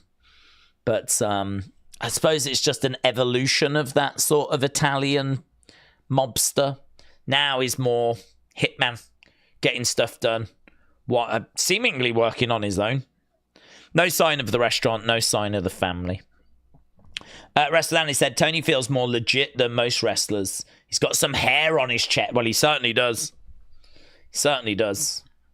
Tony D is better than Bron Breakker, said for Beach Kevin. That's a big statement. That's a big statement. Hannah said, Daze, I'm glad you're streaming. I've been stressed about some future stuff. I've got a big race soon. Shout out to you. Hannah, shout out to you. Try not to stress. Try and only focus on what you can control. And whatever you can control, you can only do your best. So, I hope things are going okay. We are at commercial break right now. Jim said, I don't believe Ruca are broken up. I think a Swerve's card. Don't, Jim. Come on, Jim. There's no need to be like that, is there? We're all friends, aren't we? We're all flipping hoping that it's done.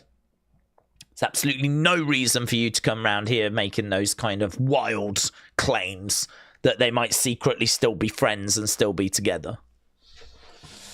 It's probably not an accent. It might just be his real voice. He is a New Yorker, depending on the region. It could be his actual voice. Could be. I'm trying to think if I've ever actually heard him speak.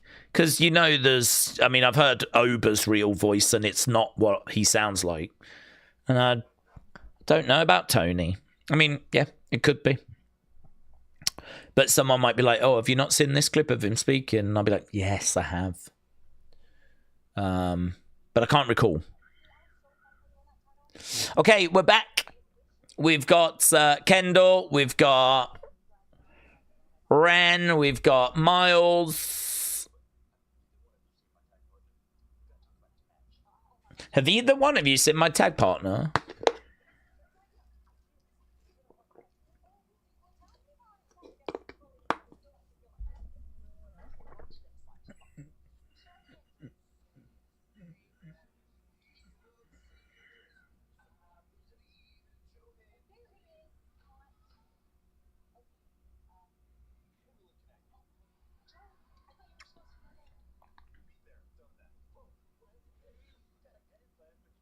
Okay, so she said Joe's name. I kind of like how she thought he was going to be in the fridge because he was in the fridge before.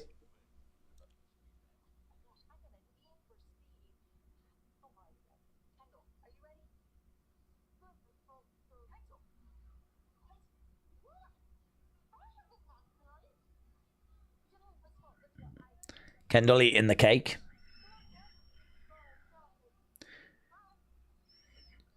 She's so small. I could believe that's the first time she's ever had cake.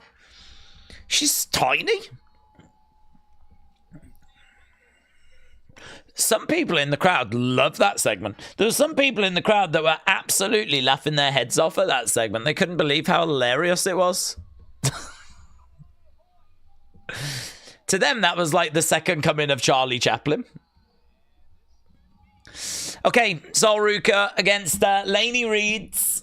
It was fine. I didn't mind that Joe Hendry bit where Wren thought he was going to be in the fridge. I didn't mind that.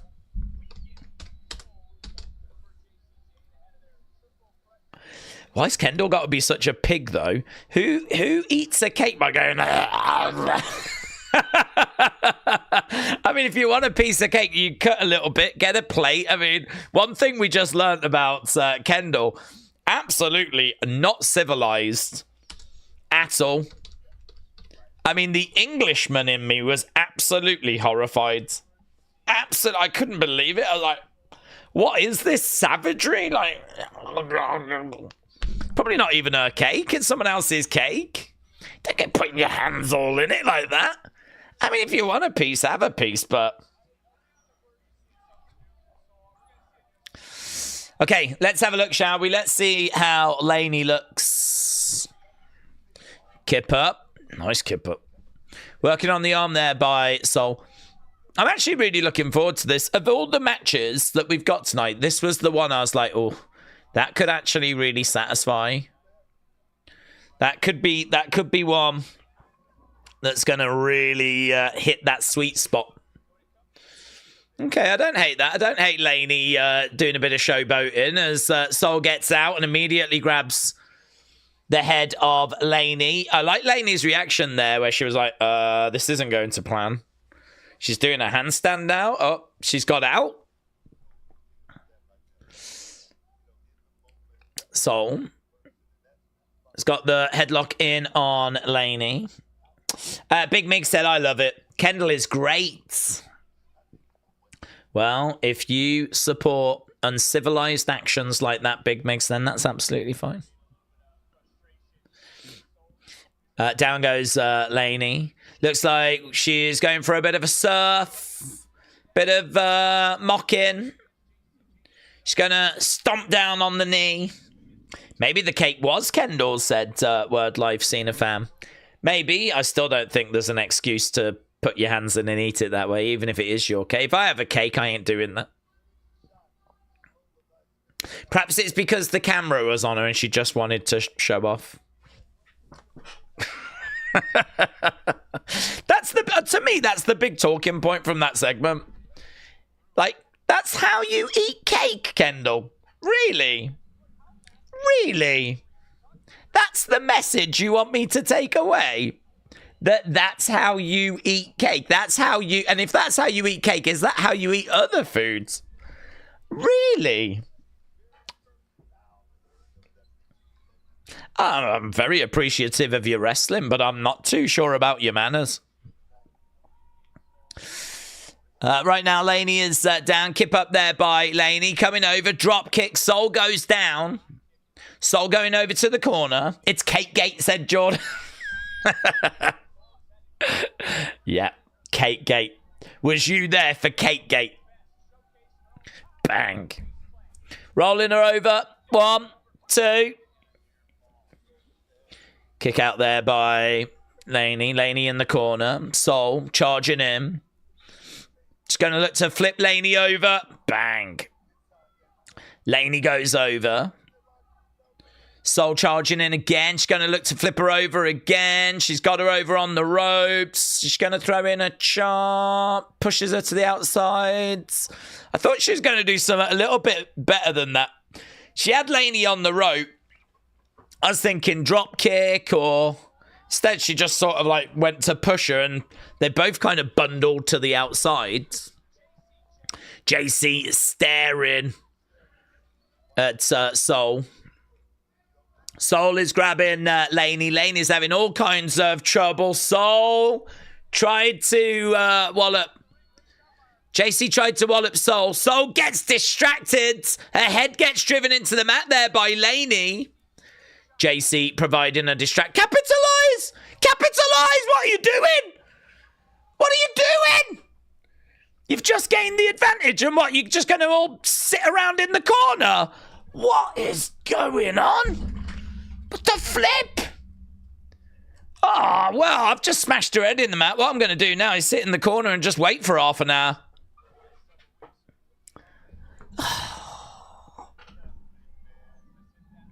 Wrestling is really nonsensical at times. She just gained the advantage, just drove Soul's head in the mat, and then they all have to pose in the corner. Because we're going to commercial. So we gotta. Knee to the back of the head. Thankfully, Lainey is still capitalizing. We're at picture-in-picture, said Edward. Soul is down. Lainey is looking to drive Soul's head in again, and she does. Pose again, why don't you? Go and pose again. Oh, you're going to go for a pin this time. Yeah, that's probably a good idea. Crowd are chanting, Lainey sucks. Shot coming in there by Soul. 1, 2.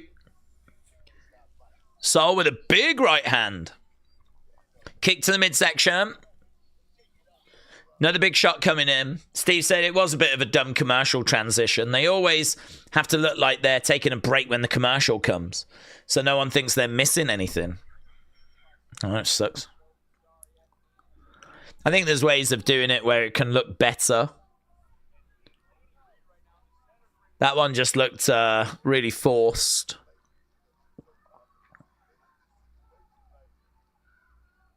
To be honest with you, I think people should feel like they're missing out. And it should be like, oh my God, you know, what's going on? What's happening? I need to make sure that I'm staying with the action, you know? I wonder what the thought process of that is. Why do wrestlers have to pose before we go to commercial?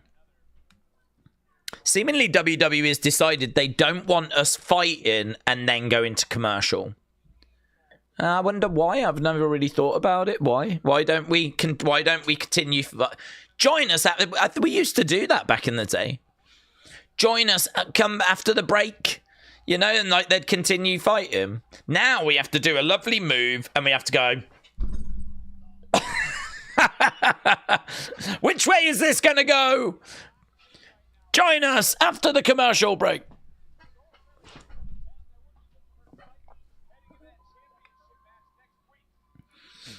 Right now, Lainey has got a stretch being applied.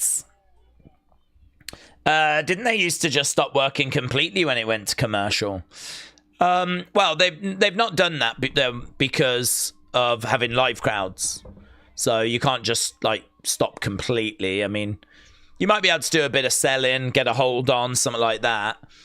But I mean, you can't just like stop and stand around because obviously you got the live crowd there.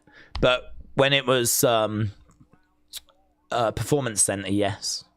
There is footage of actually Bailey, Sasha, Alexa, and I think Nikki. It's one of the first shows that we did in the Performance Center during the pandemic.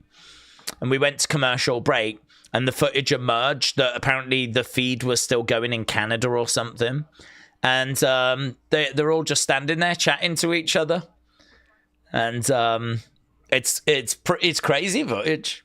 It is like no one was meant to see that. The match just stops. Oh, I love that spot. I love that spot by Lainey. Lainey puts Soul's head on the turnbuckle and then boots the turnbuckle from underneath. That's nice. Lainey has got some good moments in here. She tried to get a 3 count there. No joy. At the PC during COVID, says Ribs. Fans are chanting, Lainey sucks. Right now, Lainey is on the shoulders of Soul. Nice electric chair. Down goes Lainey. Lainey down, Soul down. Wow, I didn't realize the time. We are 10 minutes into the second hour. So we got 50 minutes to go. Pretty big men's tag coming up. I like that extra little bit of, listen, if I get the pin, I can get my title rematch. If you get the pin, you could get your title rematch. Adds a little extra summer. Big forearm shot coming in there by Lainey. Soul with a big shot coming back. Shining Wizard said, this match is better than it should be. Okay, over the other side. Back elbow there by Soul. Another back elbow by Soul. Soul has got Lainey going in the corner. We got a German. Soul is looking to climb up middle rope. Missile drop kick. Down goes Lainey. Kip up there by Soul. Soul charging in. Big knee. 1, 2. You could make an argument that was a 3. I'm not sure that Lainey got her shoulder up. They've given this match some time, said Wrestlers. They have, and it deserves it as well. I mean, we know how amazing Soul Ruca is, and I really believe Lainey can more than hold her own. So this was why this was a match. Oh, that's a nice driver by Lainey. 2. Oh, this is a match that if you give it some time, it will give you some back. Okay, JC. I don't know what someone shouted there, but fans are chanting away. They're having a bit of fun. You can see some smiles on the faces of the fans, but I don't know what's being chanted. 1, 2, kick out there by Lainey. Oh, that's lovely work. That's great. Soul going over. Grabbing Lainey. She's got Lainey on her shoulders. Lainey is driven down. 1, 2. Shoulder up there by Lainey. Shoulder up by Lainey.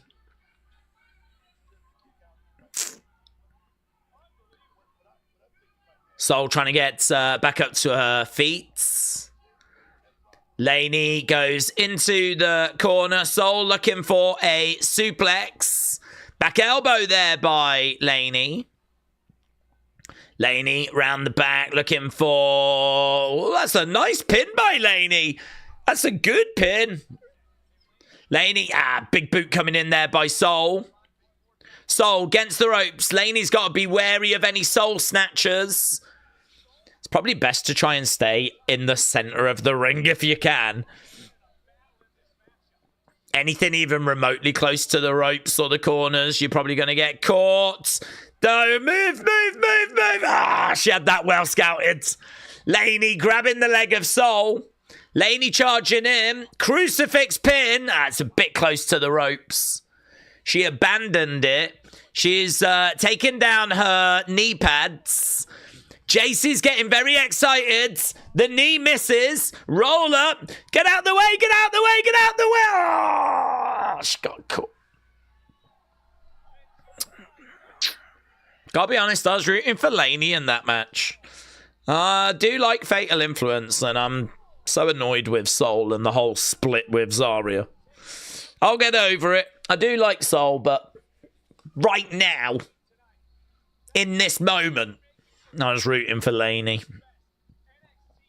But it's Soul that gets the win.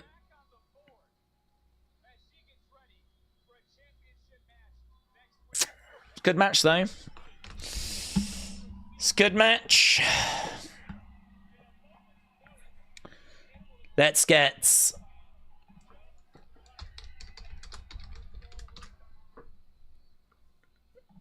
the match score up. Just keeping an eye. We don't know if Zarya's going to make her presence felt. Did see Ivy got a lot of praise, said Big Migs. Oh, she deserved it. She did well. Certainly she's suffered, hasn't she?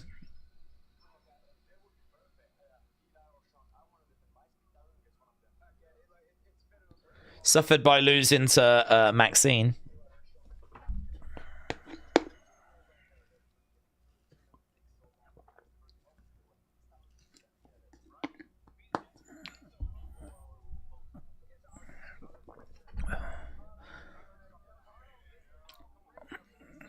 Okay, so they're trying to figure out what to do with Eli and Sean.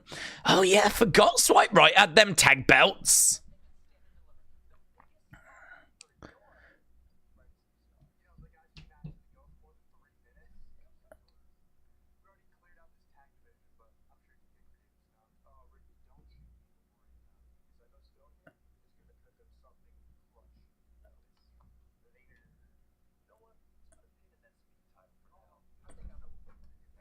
Okay, yeah. Could it be Eli and Sean?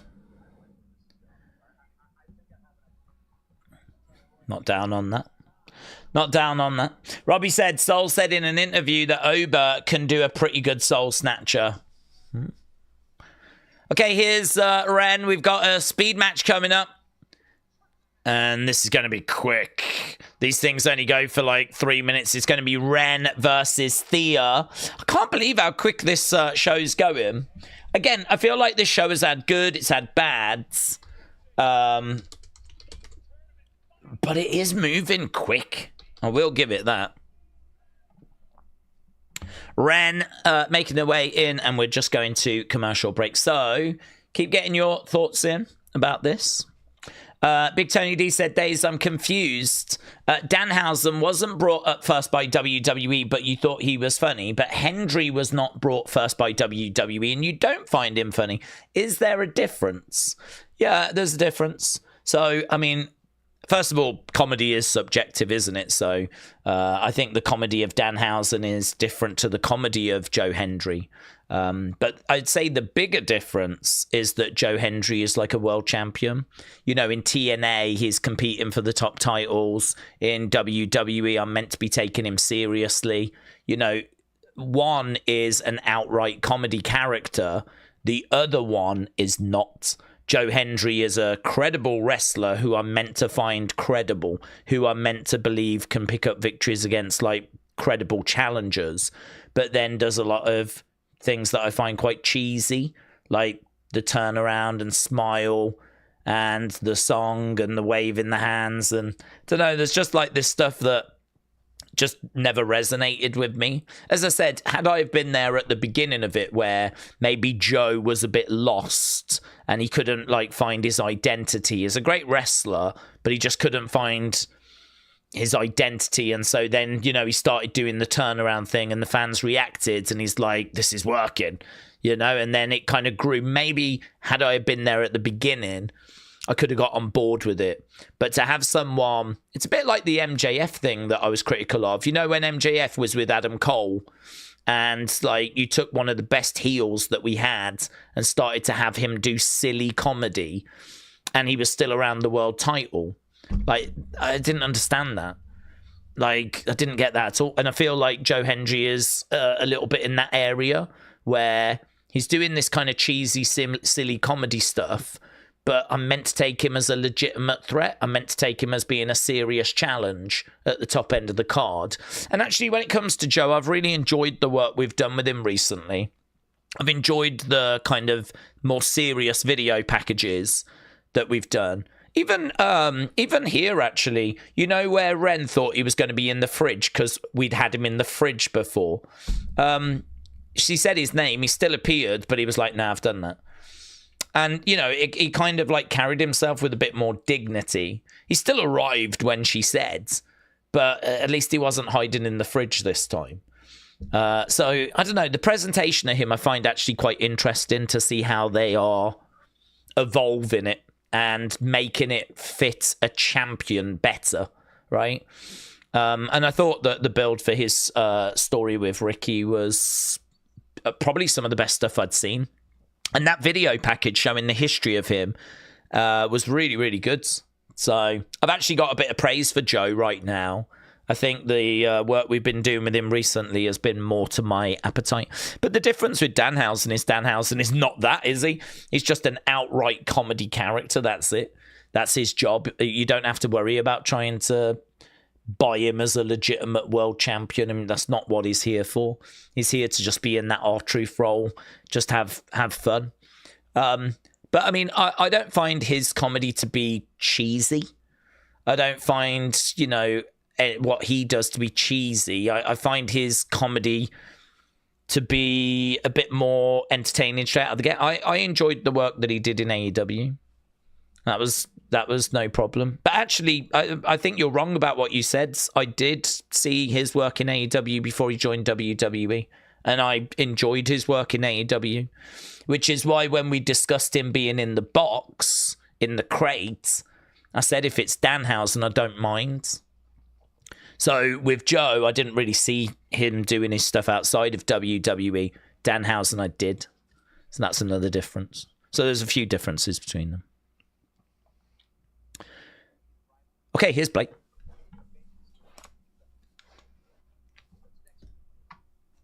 What's next for the glamour?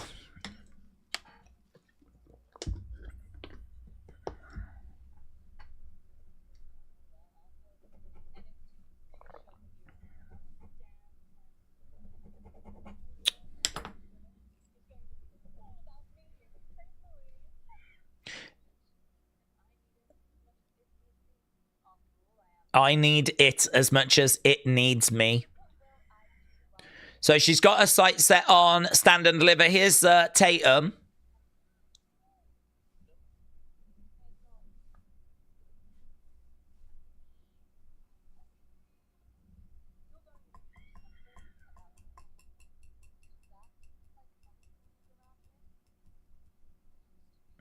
I quite like that. She just said to Blake Howard, you're going to have to do something about your name because that actually belongs to me.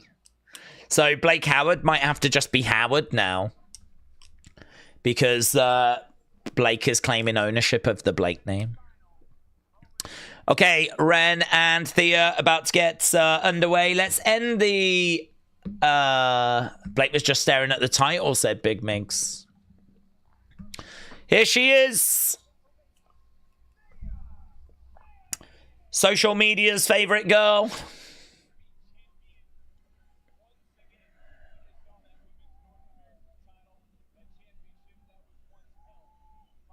I still don't know why she was getting hate. She wasn't even on the show on Saturday. So I don't... Why did she open up X and see a load of people going off on her? What, I don't even know what she did to warrant it or how she generated it. I don't know. Or maybe it's just always there. Here we go. We're underway. 3 minutes on the clock. Thea is hilarious, says Jordan. Going for the pin. Right now, we've got Kimura attempts by Thea. There's a big right hand there by Wren. Thea goes down. Shoulder tackle there by Wren. Wren going for the cover. 2. Kick out. Bartholomew said, would you like to see Amanda from the Indies in WWE? I don't really have good knowledge of indie talent, to be honest, buds. If you're telling me she's good, then yes. Kick coming into the midsection by Thea. Thea with a swinging net breaker. Suzanne said, I don't know why anyone would talk smack about Thea anyway. I don't know one does, to be honest, apart from the fact that can you be surprised that it was happening on social media at all? I mean, that's the only thing, isn't it? Are we shocked it was happening on social media? No. But, yeah, I don't know what she did to warrant it. I mean, I love Thea. I think she's great. I think she's got a lot of work to do. And as we said, she's definitely going to have challenges. But, you know, we've seen Alexa, who's not the biggest of girls. We've seen Nikki Cross, who's not the biggest of girls, go to the main roster and find success. Okay, right now we got that Kimura. She's trying to get it back in. We've only got 1 minute 15-ish. Thea desperately trying to get the Kimura in. Roll through there by Wren. Wren. She loves this. The final wrench is what... oh, she gets it. Wren wins with the final wrench. Thea Hale. Sadly. Fall short. Well, maybe we should have saved that cake. Yeah? Maybe now would be a nice time to have a little bit of cake. Now that Wren has picked up a victory and he's going to be fighting for a championship. If I'm Wren, I probably don't want any hand cake. Houston, next Tuesday. We're in Houston next Tuesday. Why are we in Houston next Tuesday?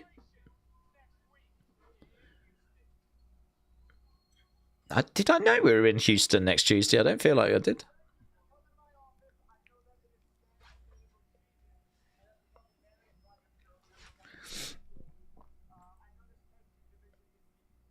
All right. Tag tournament. I'm not down on that. Yeah, he called them vanity projects. R.I.P. Swipe right.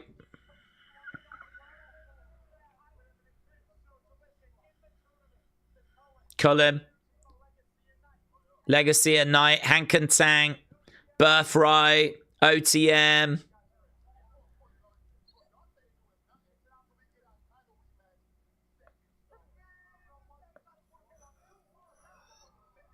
Dark State. Oh, it's going down.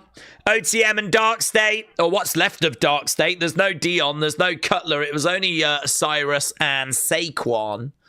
But came to blows. Came to blows. Steve said she could be Kendall half sheet grey now. Yes. Okay, I think we're at commercial break. Again. We just got a 2K advert. What's up, Daze? You popped up in my YouTube shorts. I love what you do as content creator. Thank you, Gio. Thank you, my friends. To be honest, like... I do enjoy like putting the little clips out that we do from our streams, but they're just to let people know that we exist, really. We've been doing this since 2018, like doing like live stream watch. That's a long time, man. It's a long time. So yeah, just you know, any kind of key moments, just like to kind of put out there. We do Raw, we do NXT, we do SmackDown, we do PLEs, we do the breakdown videos. Trying to get some fun videos on the channel. I think people seem to enjoy the shorts as well. And yeah, good. Well, welcome, buds. Thank you for stopping by. Days, where is Andre Chase? Said Bishop. That's a great question. I mean, since the breakup of Chase U, when Uriah left, don't think we've really seen him. So he wasn't in that group, was he? Because obviously we had Kale Dixon with Uriah. it was Kale Dixon and Uriah with Andre Chase that were kind of like the new Chase U. But it never really clicked, never really worked. I don't know what the hell they're going to do with Chase U going forward. He's been in developmental so long now. He's been there so long that I really don't know what the plan is for all of that. Chase U, it feels like it's going to either need to die or it's going to need a massive relaunch with maybe a slightly different angle.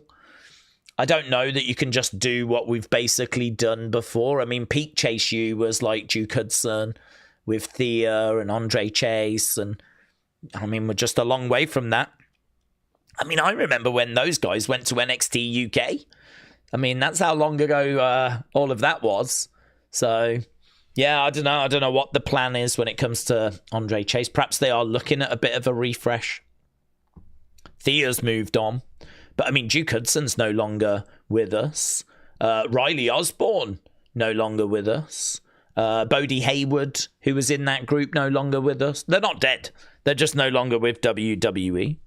So it's been quite a few ex-members that sadly no longer with the company. So I don't know what the future holds. Jordan said, I enjoyed Andre Chase. He's very funny. He can be booked as like an everyday man that rises against the odds. Shining Wizard says, Daze, I was listening to another YouTuber who said they are wanting content creators to move more into shorts and discouraging long form videos. I don't know. I don't know who. I have no idea who's they. Like YouTube. I can only tell you that for me, I only put, and you know this, I've said this before, I only put shorts out to sort of advertise the streams. The thing with our community is I love our community, but unless we are attracting new people, you know, there's always a risk that this dies. The only way you can guarantee that this keeps going is by just, you know, reaching out new people, seeing if there's new wrestling fans out there that want to share their thoughts. And, you know, we've been, I mean, it's funny, sometimes if I go back to like the old streams from like 2019, I can look at who's chatting in the chat and it's like, I don't know that any of them people are here now. Because people move on, don't they? You know, some people fall out of love with wrestling or their lives move on. They might have been free when they were at school or college to join streams. Now they're working, might have a family. You know what I mean? So there's like loads of different reasons as to why people move on. But yeah, for me, the shorts are just a way of letting people know we're here. So I certainly am not having anyone contacting me saying you need to do shorts or whatever.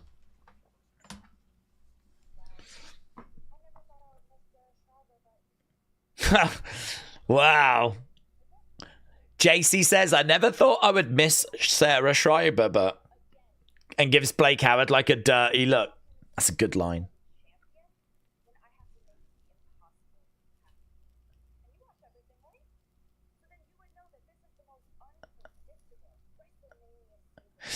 This is the most unpredictable WrestleMania season ever.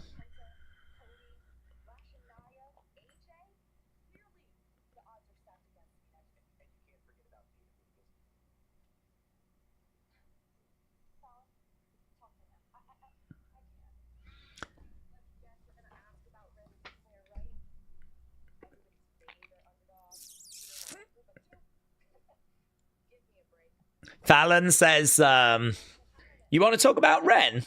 Leader of a group of two. And here she is.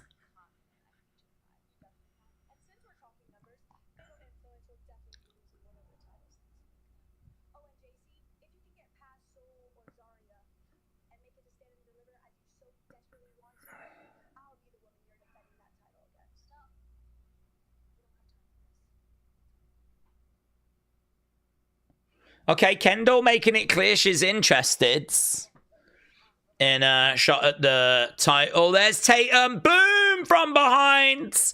Tatum and Izzy. Tatum and Izzy. Brawling on the outside. They're being separated. Tatum desperate. Look at this. Like feral animals. Desperately trying to get at each other.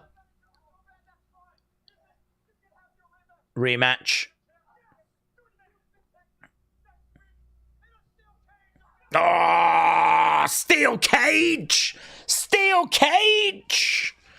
Izzy, Tatum, steel cage. That's a great announcement. That's a great announcement. Ethan Page is making his way out. Ethan Page, steel cage.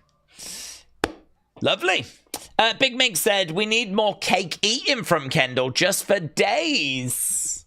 I'd just like to see more of her eating, just to see, not because I've got that as a kink, but just because I want to know, is she that savage with all of her meals, you know? Is that just how she eats foods? I don't know. So I need more examples to see if she's got any kind of manners whatsoever. I just think there's some serious questions that Mama Kendall Gray has got to answer. How the hell did you raise your daughter? Yeah? Has she never experienced cutlery? Yeah? Yeah? As an Englishman, it's always to hand. You never know, in case of emergency, when you might need some cutlery. Here's Ricky. Kieran, United fan, shout out to you, my friends. It's a great time to be a Kieran United fan. Yeah, good times. Although we did lose the other week. Forget that. Hope you're well, Daze. And you, buds. Come on, United.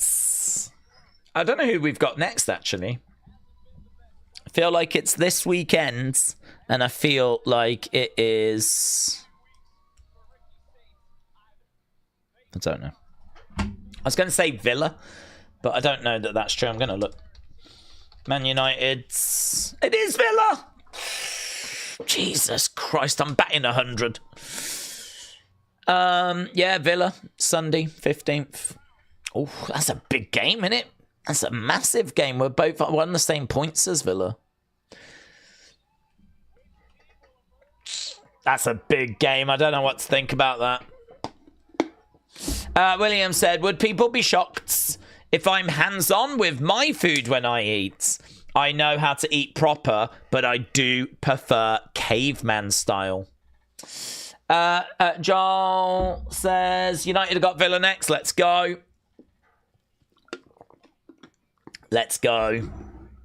Big game. Oh, look forward to that this Sunday, actually. What time is it? 2 o'clock. Might give that a little watch. Might have that on. Carmen! Ba, ba, ba, ba. Carmen said, Daze, I might go to UAW. UAW. UAW. That is local 551 Chicago, Illinois, to see ARW Pro this Saturday. Carmen, who's competing? Is Trog there? Trog's the only one we care about, unless you can tell us of anyone else that's in ARW Pro that we should care about. Trog. We had a look at the roster and we found Trog, who's like some sort of half man, half wild boar. Love it. John said, we got Bournemouth. If we win those games, United are 90% sure to get Champions League. That's a big if, though, isn't it? I mean, Bournemouth are no slouches. I don't know where they are in the table, but I know they've still been doing well. They're 9th. Although they have only won 1 in their last 5. So, you know, that's not the strongest of records, but I could see United drawing against Bournemouth. I could see them losing to Villa, drawing to Bournemouth. I wouldn't be shocked if United just get 1 point out of these next 2 games. We've not been playing that well. Oh, big game, innit? I mean, a win over Villa, that would be very, very welcome. What do we need to finish in, like the top 5? See Liverpool right there on 48. I don't feel good. I don't feel good about United's Champions League chances, to be honest. I'm worried that the honeymoon period is coming to an end. Daze, Jeremiah assigned to ARW Pro, and I hope you stream it. Jeremiah is there. Where's Carmen? Carmen's going to let us know. Daze, All Day Marsh Rocket. Is that his name? All Day Marsh Rocket. What's that mean? What's he doing all day? All Day Marsh Rocket. What's that mean? All day? What's he doing all day? Sleeping? All day breakfast. What? All Day Marsh Rocket. All day? What a nickname, All Day. Well, I don't even know what that means. All day? Do you know what I mean? Like, the man. Yeah? The phenom. I mean, that at least tells you. The beast from the east. I mean, these nicknames at least give you an idea of what you're in for. But what does all day mean? All day, open 9 till 11 at night. Marsh Rocket will be competing against the ARW Pro Indiana State Champion James Creed. Well, I like James Creed as a name. Not down on that. The Lost Creed brother. For the Indiana State Championship. All day Marsh Rocket. We need to look at All Day Marsh Rocket, don't we? Come on. Come on. This guy goes all day. Let's have a little look. Let's look at the rocket.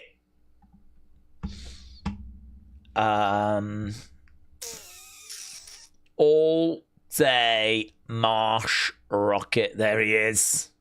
Oh, he's got his nickname on screen as well. All day. There he is. Oh my God, look at this. Frozen Tundra Wrestling. Dude, why aren't you watching FT Dub? Why am I not watching FT Dub? Frozen Tundra Wrestling. That sounds like the coolest wrestling name I've ever heard. Why are we watching NXT? What does that even mean? NXT. I want to watch Frozen Tundra Wrestling. That's the kind of wrestling Skeletor watches. God, Frozen Tundra. I don't even know what a Frozen Tundra is. But it sounds so good. He should be the Ice King, Marsh Rocket, competing in Frozen Tundra Wrestling. Oh, God. I can see it now. This thing just writes itself. Frozen Tundra Wrestling. Where do you reckon that is? Alaska? It's got Alaska vibes in it.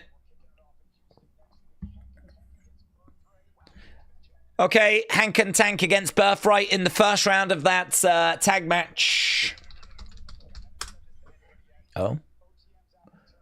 OTM are out. Dark State are out.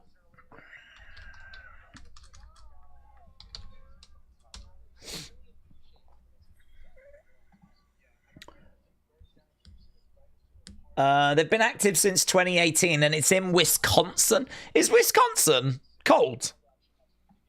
Is Wisconsin the frozen tundra of the United States? Six-man tag happening next week as well. It is. Okay. What's this? Big announcement. Live next week. Booker.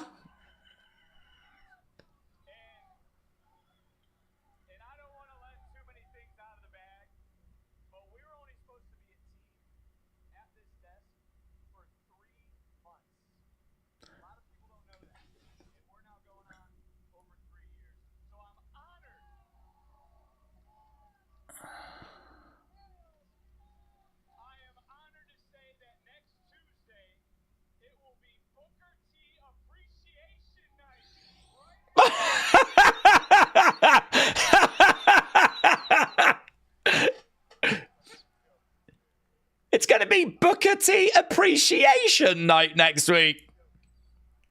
I really thought they were going to put him into like an NXT Hall of Fame for a second then, you know. And I'm not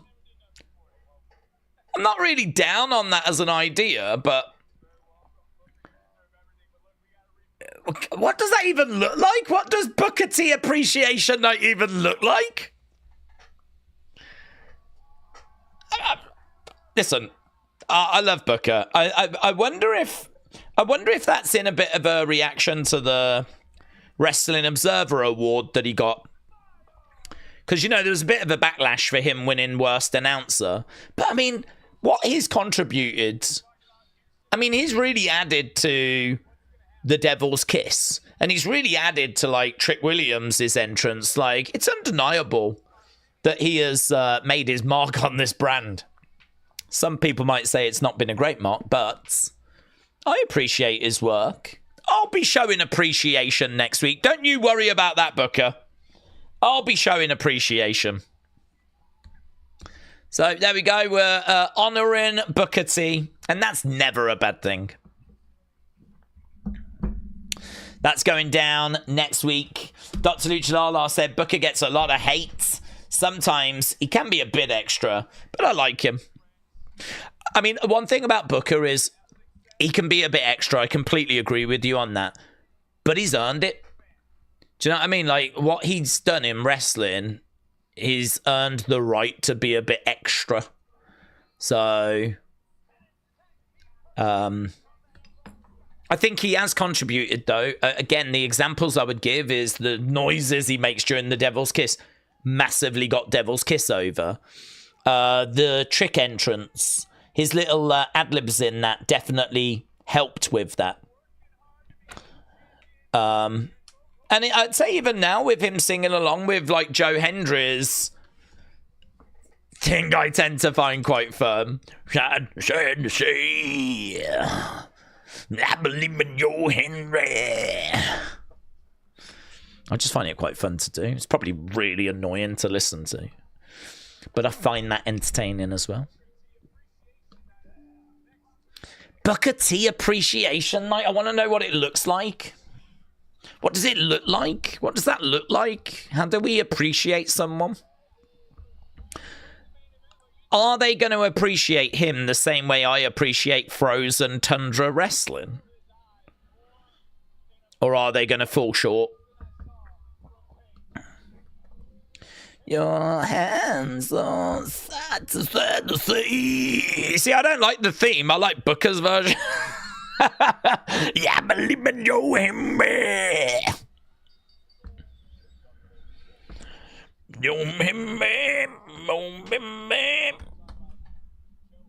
Sometimes it's fun to just make silly noises. Right, every NXT talent should do a spinneroonie. That's true. That is true. Compulsory if you're on the show next week.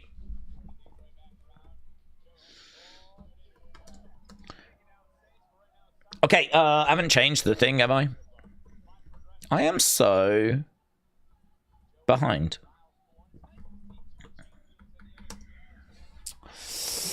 Okay, just show some highlights. Ducks involved. Oh, yeah, we need some ducks, you're right. I want real ducks. I want a pool of real ducks. And maybe like a street fight where we can grab them, start throwing them at each other. Yeah. Please don't do that. Please don't go throwing ducks at each other. Yeah, ducks are people too. I can't be bothered to write all the names, so I'm just going to write tag match and I'm going to leave it at that. Eric said, I agree, Booker can be over the top, but I have enjoyed watching ever since around 95. Wow, we've got an OG wrestling viewer. 95. I've been watching since 95 when WCW with Harlem Heat. He's had a great career, yeah. Definitely. I mean, great career in the tag division, great career in the singles division, great career in WCW, great career in WWE. Doing, you know, work in NXT. I mean, I don't know. It definitely divides opinion on commentary, so I don't feel comfortable sitting here going, he's doing amazing work on commentary. It's just not to everyone's taste. But I don't find him offensive. we know that he brings legitimacy because he's got reality of wrestling. So really at the forefront of his mind it is to try and get these people over. He knows the job that he's got to do. That's the root of Booker's commentary. And then on top he tries to have fun. So, but it's just not to everyone's taste, is it? I have hit a spinneroonie, said Alex. Well, actually, next week, all of you should be hitting spinneroonies. That's pretty funny by Ricky. So Ethan wanted the belt. Ricky went and grabbed it, and he pushed it in, and it just went sliding across the ring, just like what happened at the weekend. That was pretty good. I'm so sorry. Oh, I don't seem to know my own strength. Just like at the weekends. Freaking Ricky. With the Home Alone face. Booker T is an amazing performer and all-rounder back in his day, said Jordan. Can they coexist, said Wayne? Yeah! It's everyone's favourite part of wrestling. Can they coexist? Rob said, yes, Booker T appreciation. Shucky, ducky, quack, quack. Gonna have to get a duck, aren't I, for next week? I don't know where I'm gonna put the duck, but I feel like I need to get a duck on screen. So, Big Mig said, I'll take Booker over Pat's over the top any day. I agree. Everyone knows I was not a fan. I'm worried that mine and Daisy's honeymoon is ending, said Jarrett. Well, every honeymoon has to come to an end at some point, doesn't it? As actually ended a long time ago. I just didn't tell you. Okay, we are at commercial break. We've only got 9 minutes to go. Did you see Los Americanos Vanity Project? We said we needed more main roster people. Do you know, I did and I didn't. So I saw the graphic and I got a glimpse of it. And I saw that it was people in lucha masks, but I didn't get enough of a glimpse. It was like, bang, gone. So, thank you, Los Americanos. But had you told me it was Rey Fenix, Dragon Lee, and Rey Mysterio, I would have believed you as well. I just saw a glimpse of people in masks. I couldn't have told you exactly who it was. You could have told me it was 3 people from AAA, and I would have been like, right, okay. So if it's Los Americanos, then got ya. Yeah, I'm down for that. Next week in Houston, so makes sense, doesn't it? To sweeten the pot a little bit. And we know the fans will go crazy for Los Americanos. I mean, elbow drop.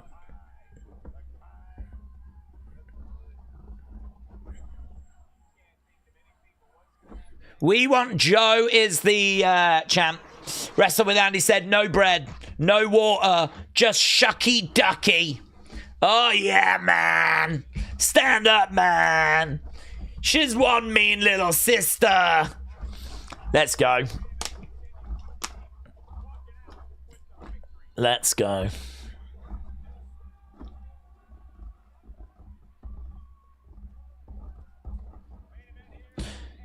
Okay, we're back from commercial break. I was just thinking, like, what else do you get? Do you get Charmel involved?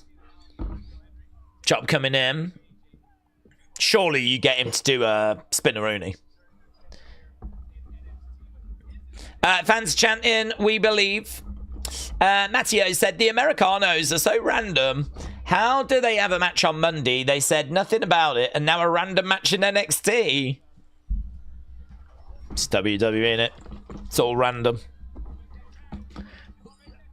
Here we go. Ah, he's trying to make the tag, but Ricky, that woman in the crowd was doing a shock face. I tell you what, a really hot main event, this. Really hot. I mean, there's been quite a fun NXT, actually. All things considered, it's definitely been moments in it where it's like, ugh. Not sure about that. Not sure about this. Not sure about that. There's been a few of them. But there's been a lot of fun moments as well.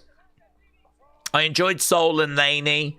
Energy to this is really good. some big announcements. We can look forward to next week. We've got Booker T Appreciation Night. Oh, good work there by Ethan. Dropkick there by Ricky. Joe goes to the outsides. I love this heel team, said Jordan. Carmen said, I was unable to attend Super Wrestlers at the Concord Musical Hall in Chicago this past Sunday. My parents didn't have enough money. Been there, mate. I've been there. Listen, you can't get to all of them. It's understandable. Hopefully you get to see all day, though. If you can see all day, that's going to be a big dub in it. Ricky going up, looking for a superplex. Looks like Ethan is going to be looking to capitalize. Myles is down. Big splash. 1, 2. Oh, kick out by Myles.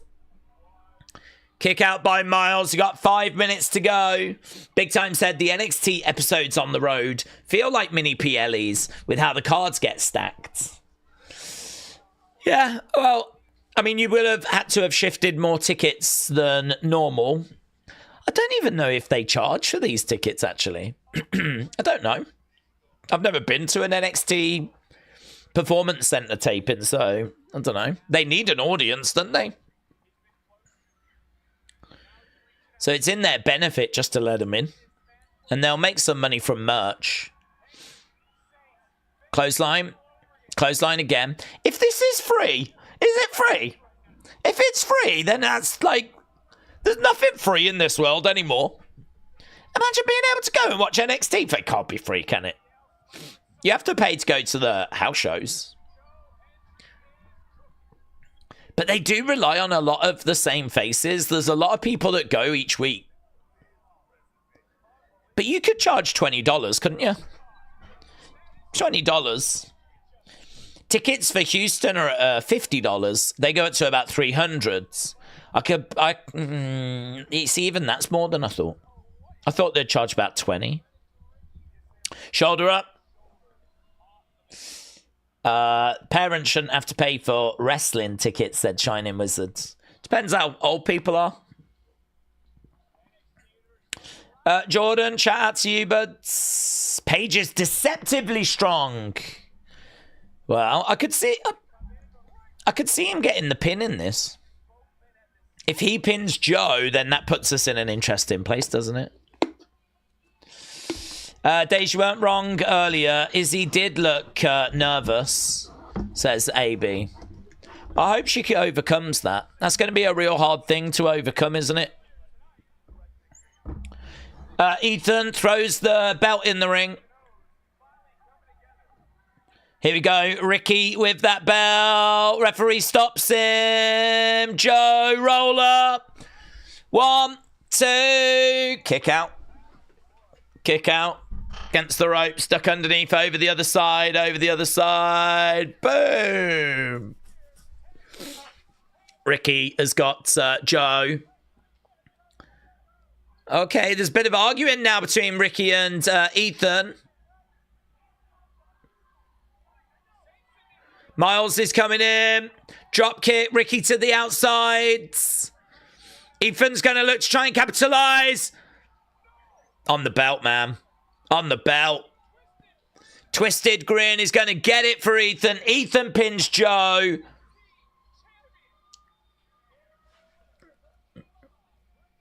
Yeah, very good. It's the result that we expected. So Ethan says, that's where you are. This is where I am. Yeah. Ricky might have something to say. Okay, well, he gives him the hug. Has he not noticed who he's pinned yet? Why is he happy? Why is Ricky happy? Ricky shouldn't be happy, should he? Ricky wants the championship. Ethan just pinned Joe. Joe is going to get a shot.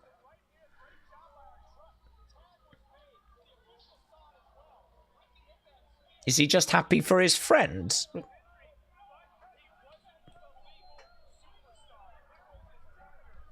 Let's keep watching. The show hasn't ended yet.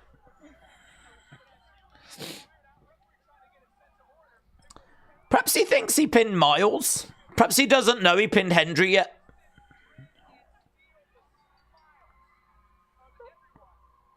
Because he wasn't in the ring when it happens. I'd love for him to see the replay and see that he pinned Joe and then, like, react. I think it's a brilliant tag match, said Tribalist, yes.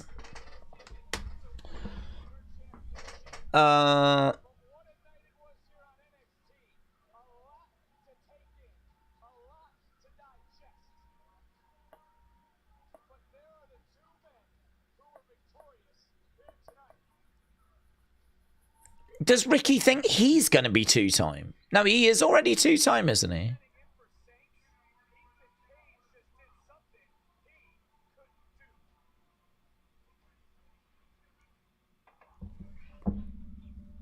I don't really get the message. He seemed really happy, and then at the end he started going. I think they were trying to make out that it started to dawn on him at the end. I think we could have got there in a much clearer way. I would have booked it where he was on the outside. He thought, I can't believe you've just done it. You've pinned Myles. You're going to get an opportunity. And Ethan's like, Show the replay. Show he didn't pin Myles. He just pinned Joe, which means Ethan's now going to get a shot at the belt that Ricky wants.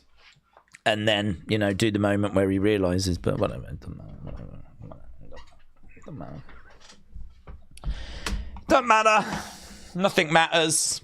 Next week, we're just going to have Booker T appreciation night. That's the only thing that matters. We're going to show appreciation to Booker. Right, let's get poll up, shall we, for that main event match. What did you think? I thought it was a fun match, to be honest. Pretty fun way to round out the show. Carmen said, I'm giving tonight an 8.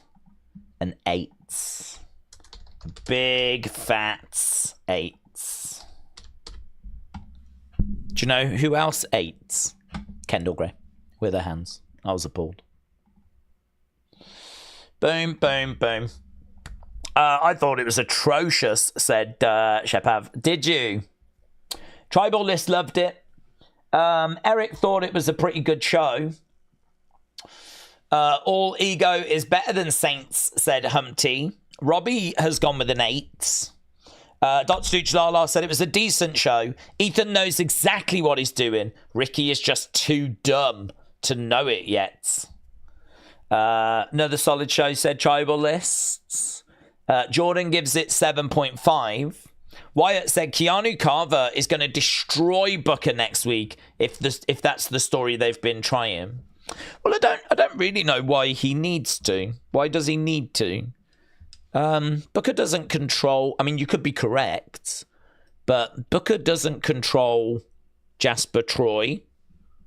So I don't know why. I mean, it's good for Keanu to go after Booker as a way of getting at Jasper Troy.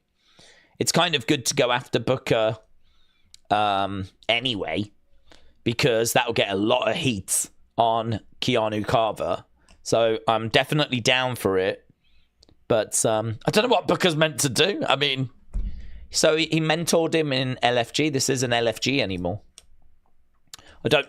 We haven't been shown that he is still mentoring him. I suppose that's the problem. If we were seeing Booker backstage with Jasper Troy and Jasper was coming over getting advice, that would be good. But without that, it just feels a little bit weak for me. Because I didn't even watch LFG. So, do you know what I mean? Like, their relationship, I don't even know how close they are. I don't know. But it would be good to murk him. Days, the Performance Center start as low as 16.20. They can average 3,500 for larger premium events. Yeah, I spent 20 on a house show.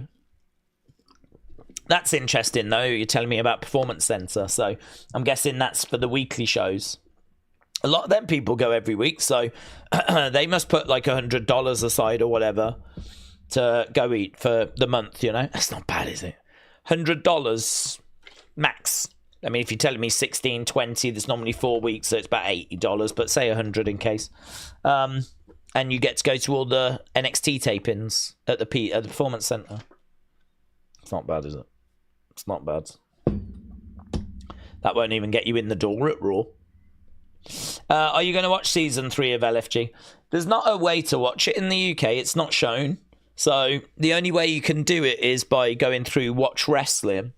And to be honest, it's never in my mind to do that. And also the connection can be a little bit unreliable. So the alternative would be to try and find like some downloads of it and try and watch it that way. So it's not an easy process to watch. Certainly there's no streams or anything like that.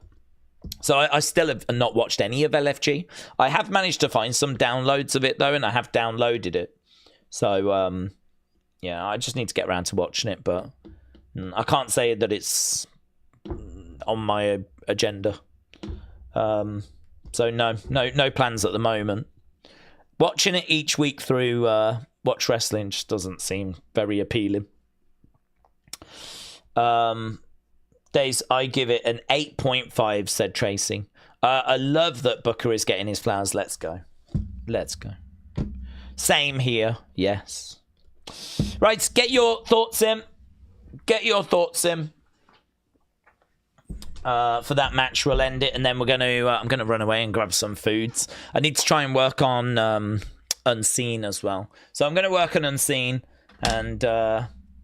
yeah, looking forward to getting back on track now that my folks are back. Brony said, Daze, the Braun and Bronson injuries have been really unfortunate. This Seth story would have been way more interesting if Braun was involved. I don't really care about Seth feuding with Logan or Thea. No, I agree. And we were saying as well that it'd be really good if, like, we did, like, maybe a Hell in a Cell or something a bit juicy. Because I feel like this story deserves it. This story of the Vision definitely deserves like a big match at Mania. I think if it's just going to be a singles match, Seth Logan, which I'm sure we've seen before, just in a normal singles match like that ain't tickling my taint. So I definitely need something a bit more interesting than that. So we'll have to see what they conjure up. Okay, great 53. Lainey and Soul, by the way, got great 65. So Lainey Soul is match of the night. Main event coming in second place. And that is it for this week's NXT. Steve said the NXT tapings are free, but you have to pre-register online. And for the seats to fill up, house shows do cost a small amount. Well, I spent $20. I spent $20 and that got me front row, and it got me to meet No Quarter Catch Crew. It was great. Got me in like half an hour before. I had a great time. So I really recommend it. If you get a chance to go to an NXT live event, do it. I really recommend it. In regards to taping, yeah, it's quite hard to get to those. I think you have to join some Facebook group or something, I heard. So it's a little bit trickier. But, wow, if that's free, then that's like one of the greatest bargains on earth, that you get to go to NXT and watch NXT action for free. So, yeah, jealous. Wish I lived in Florida, to be honest. Days found out ARW Pro returns to the American Legion in Lake Station, Indiana on March 28th, 2 weeks after their Chicago show I might attend. What did you think of NXT? I thought there was some good moments, thought there was some really bad moments. I think it was a mixed bag. Some of the action in there was off. Izzy's promo, not great. It's just little bits. I mean, nothing disastrous, but just, I suppose, the kind of stuff you have to forgive for the fact it's developmental. So that's fine. And I do think that way with NXT. You know, I mean, like, whatever's gone down, you just go, right, that was that show, and on you go, you know. It doesn't really leave a stain against anyone because it is developmental and they are learning. So, yeah, I thought there was some stuff that was off, like Jasper Troy, the Izzy promo. And There was a few bits that were off. There was a few bits that were good. So I really enjoyed Lainey and Soul. And yeah, there we go. We're done. Okay, I'm going to go and grab something to eat, see if I can start working on Unseen. Thank you for joining us. Appreciate it as always. I'll see you again next time.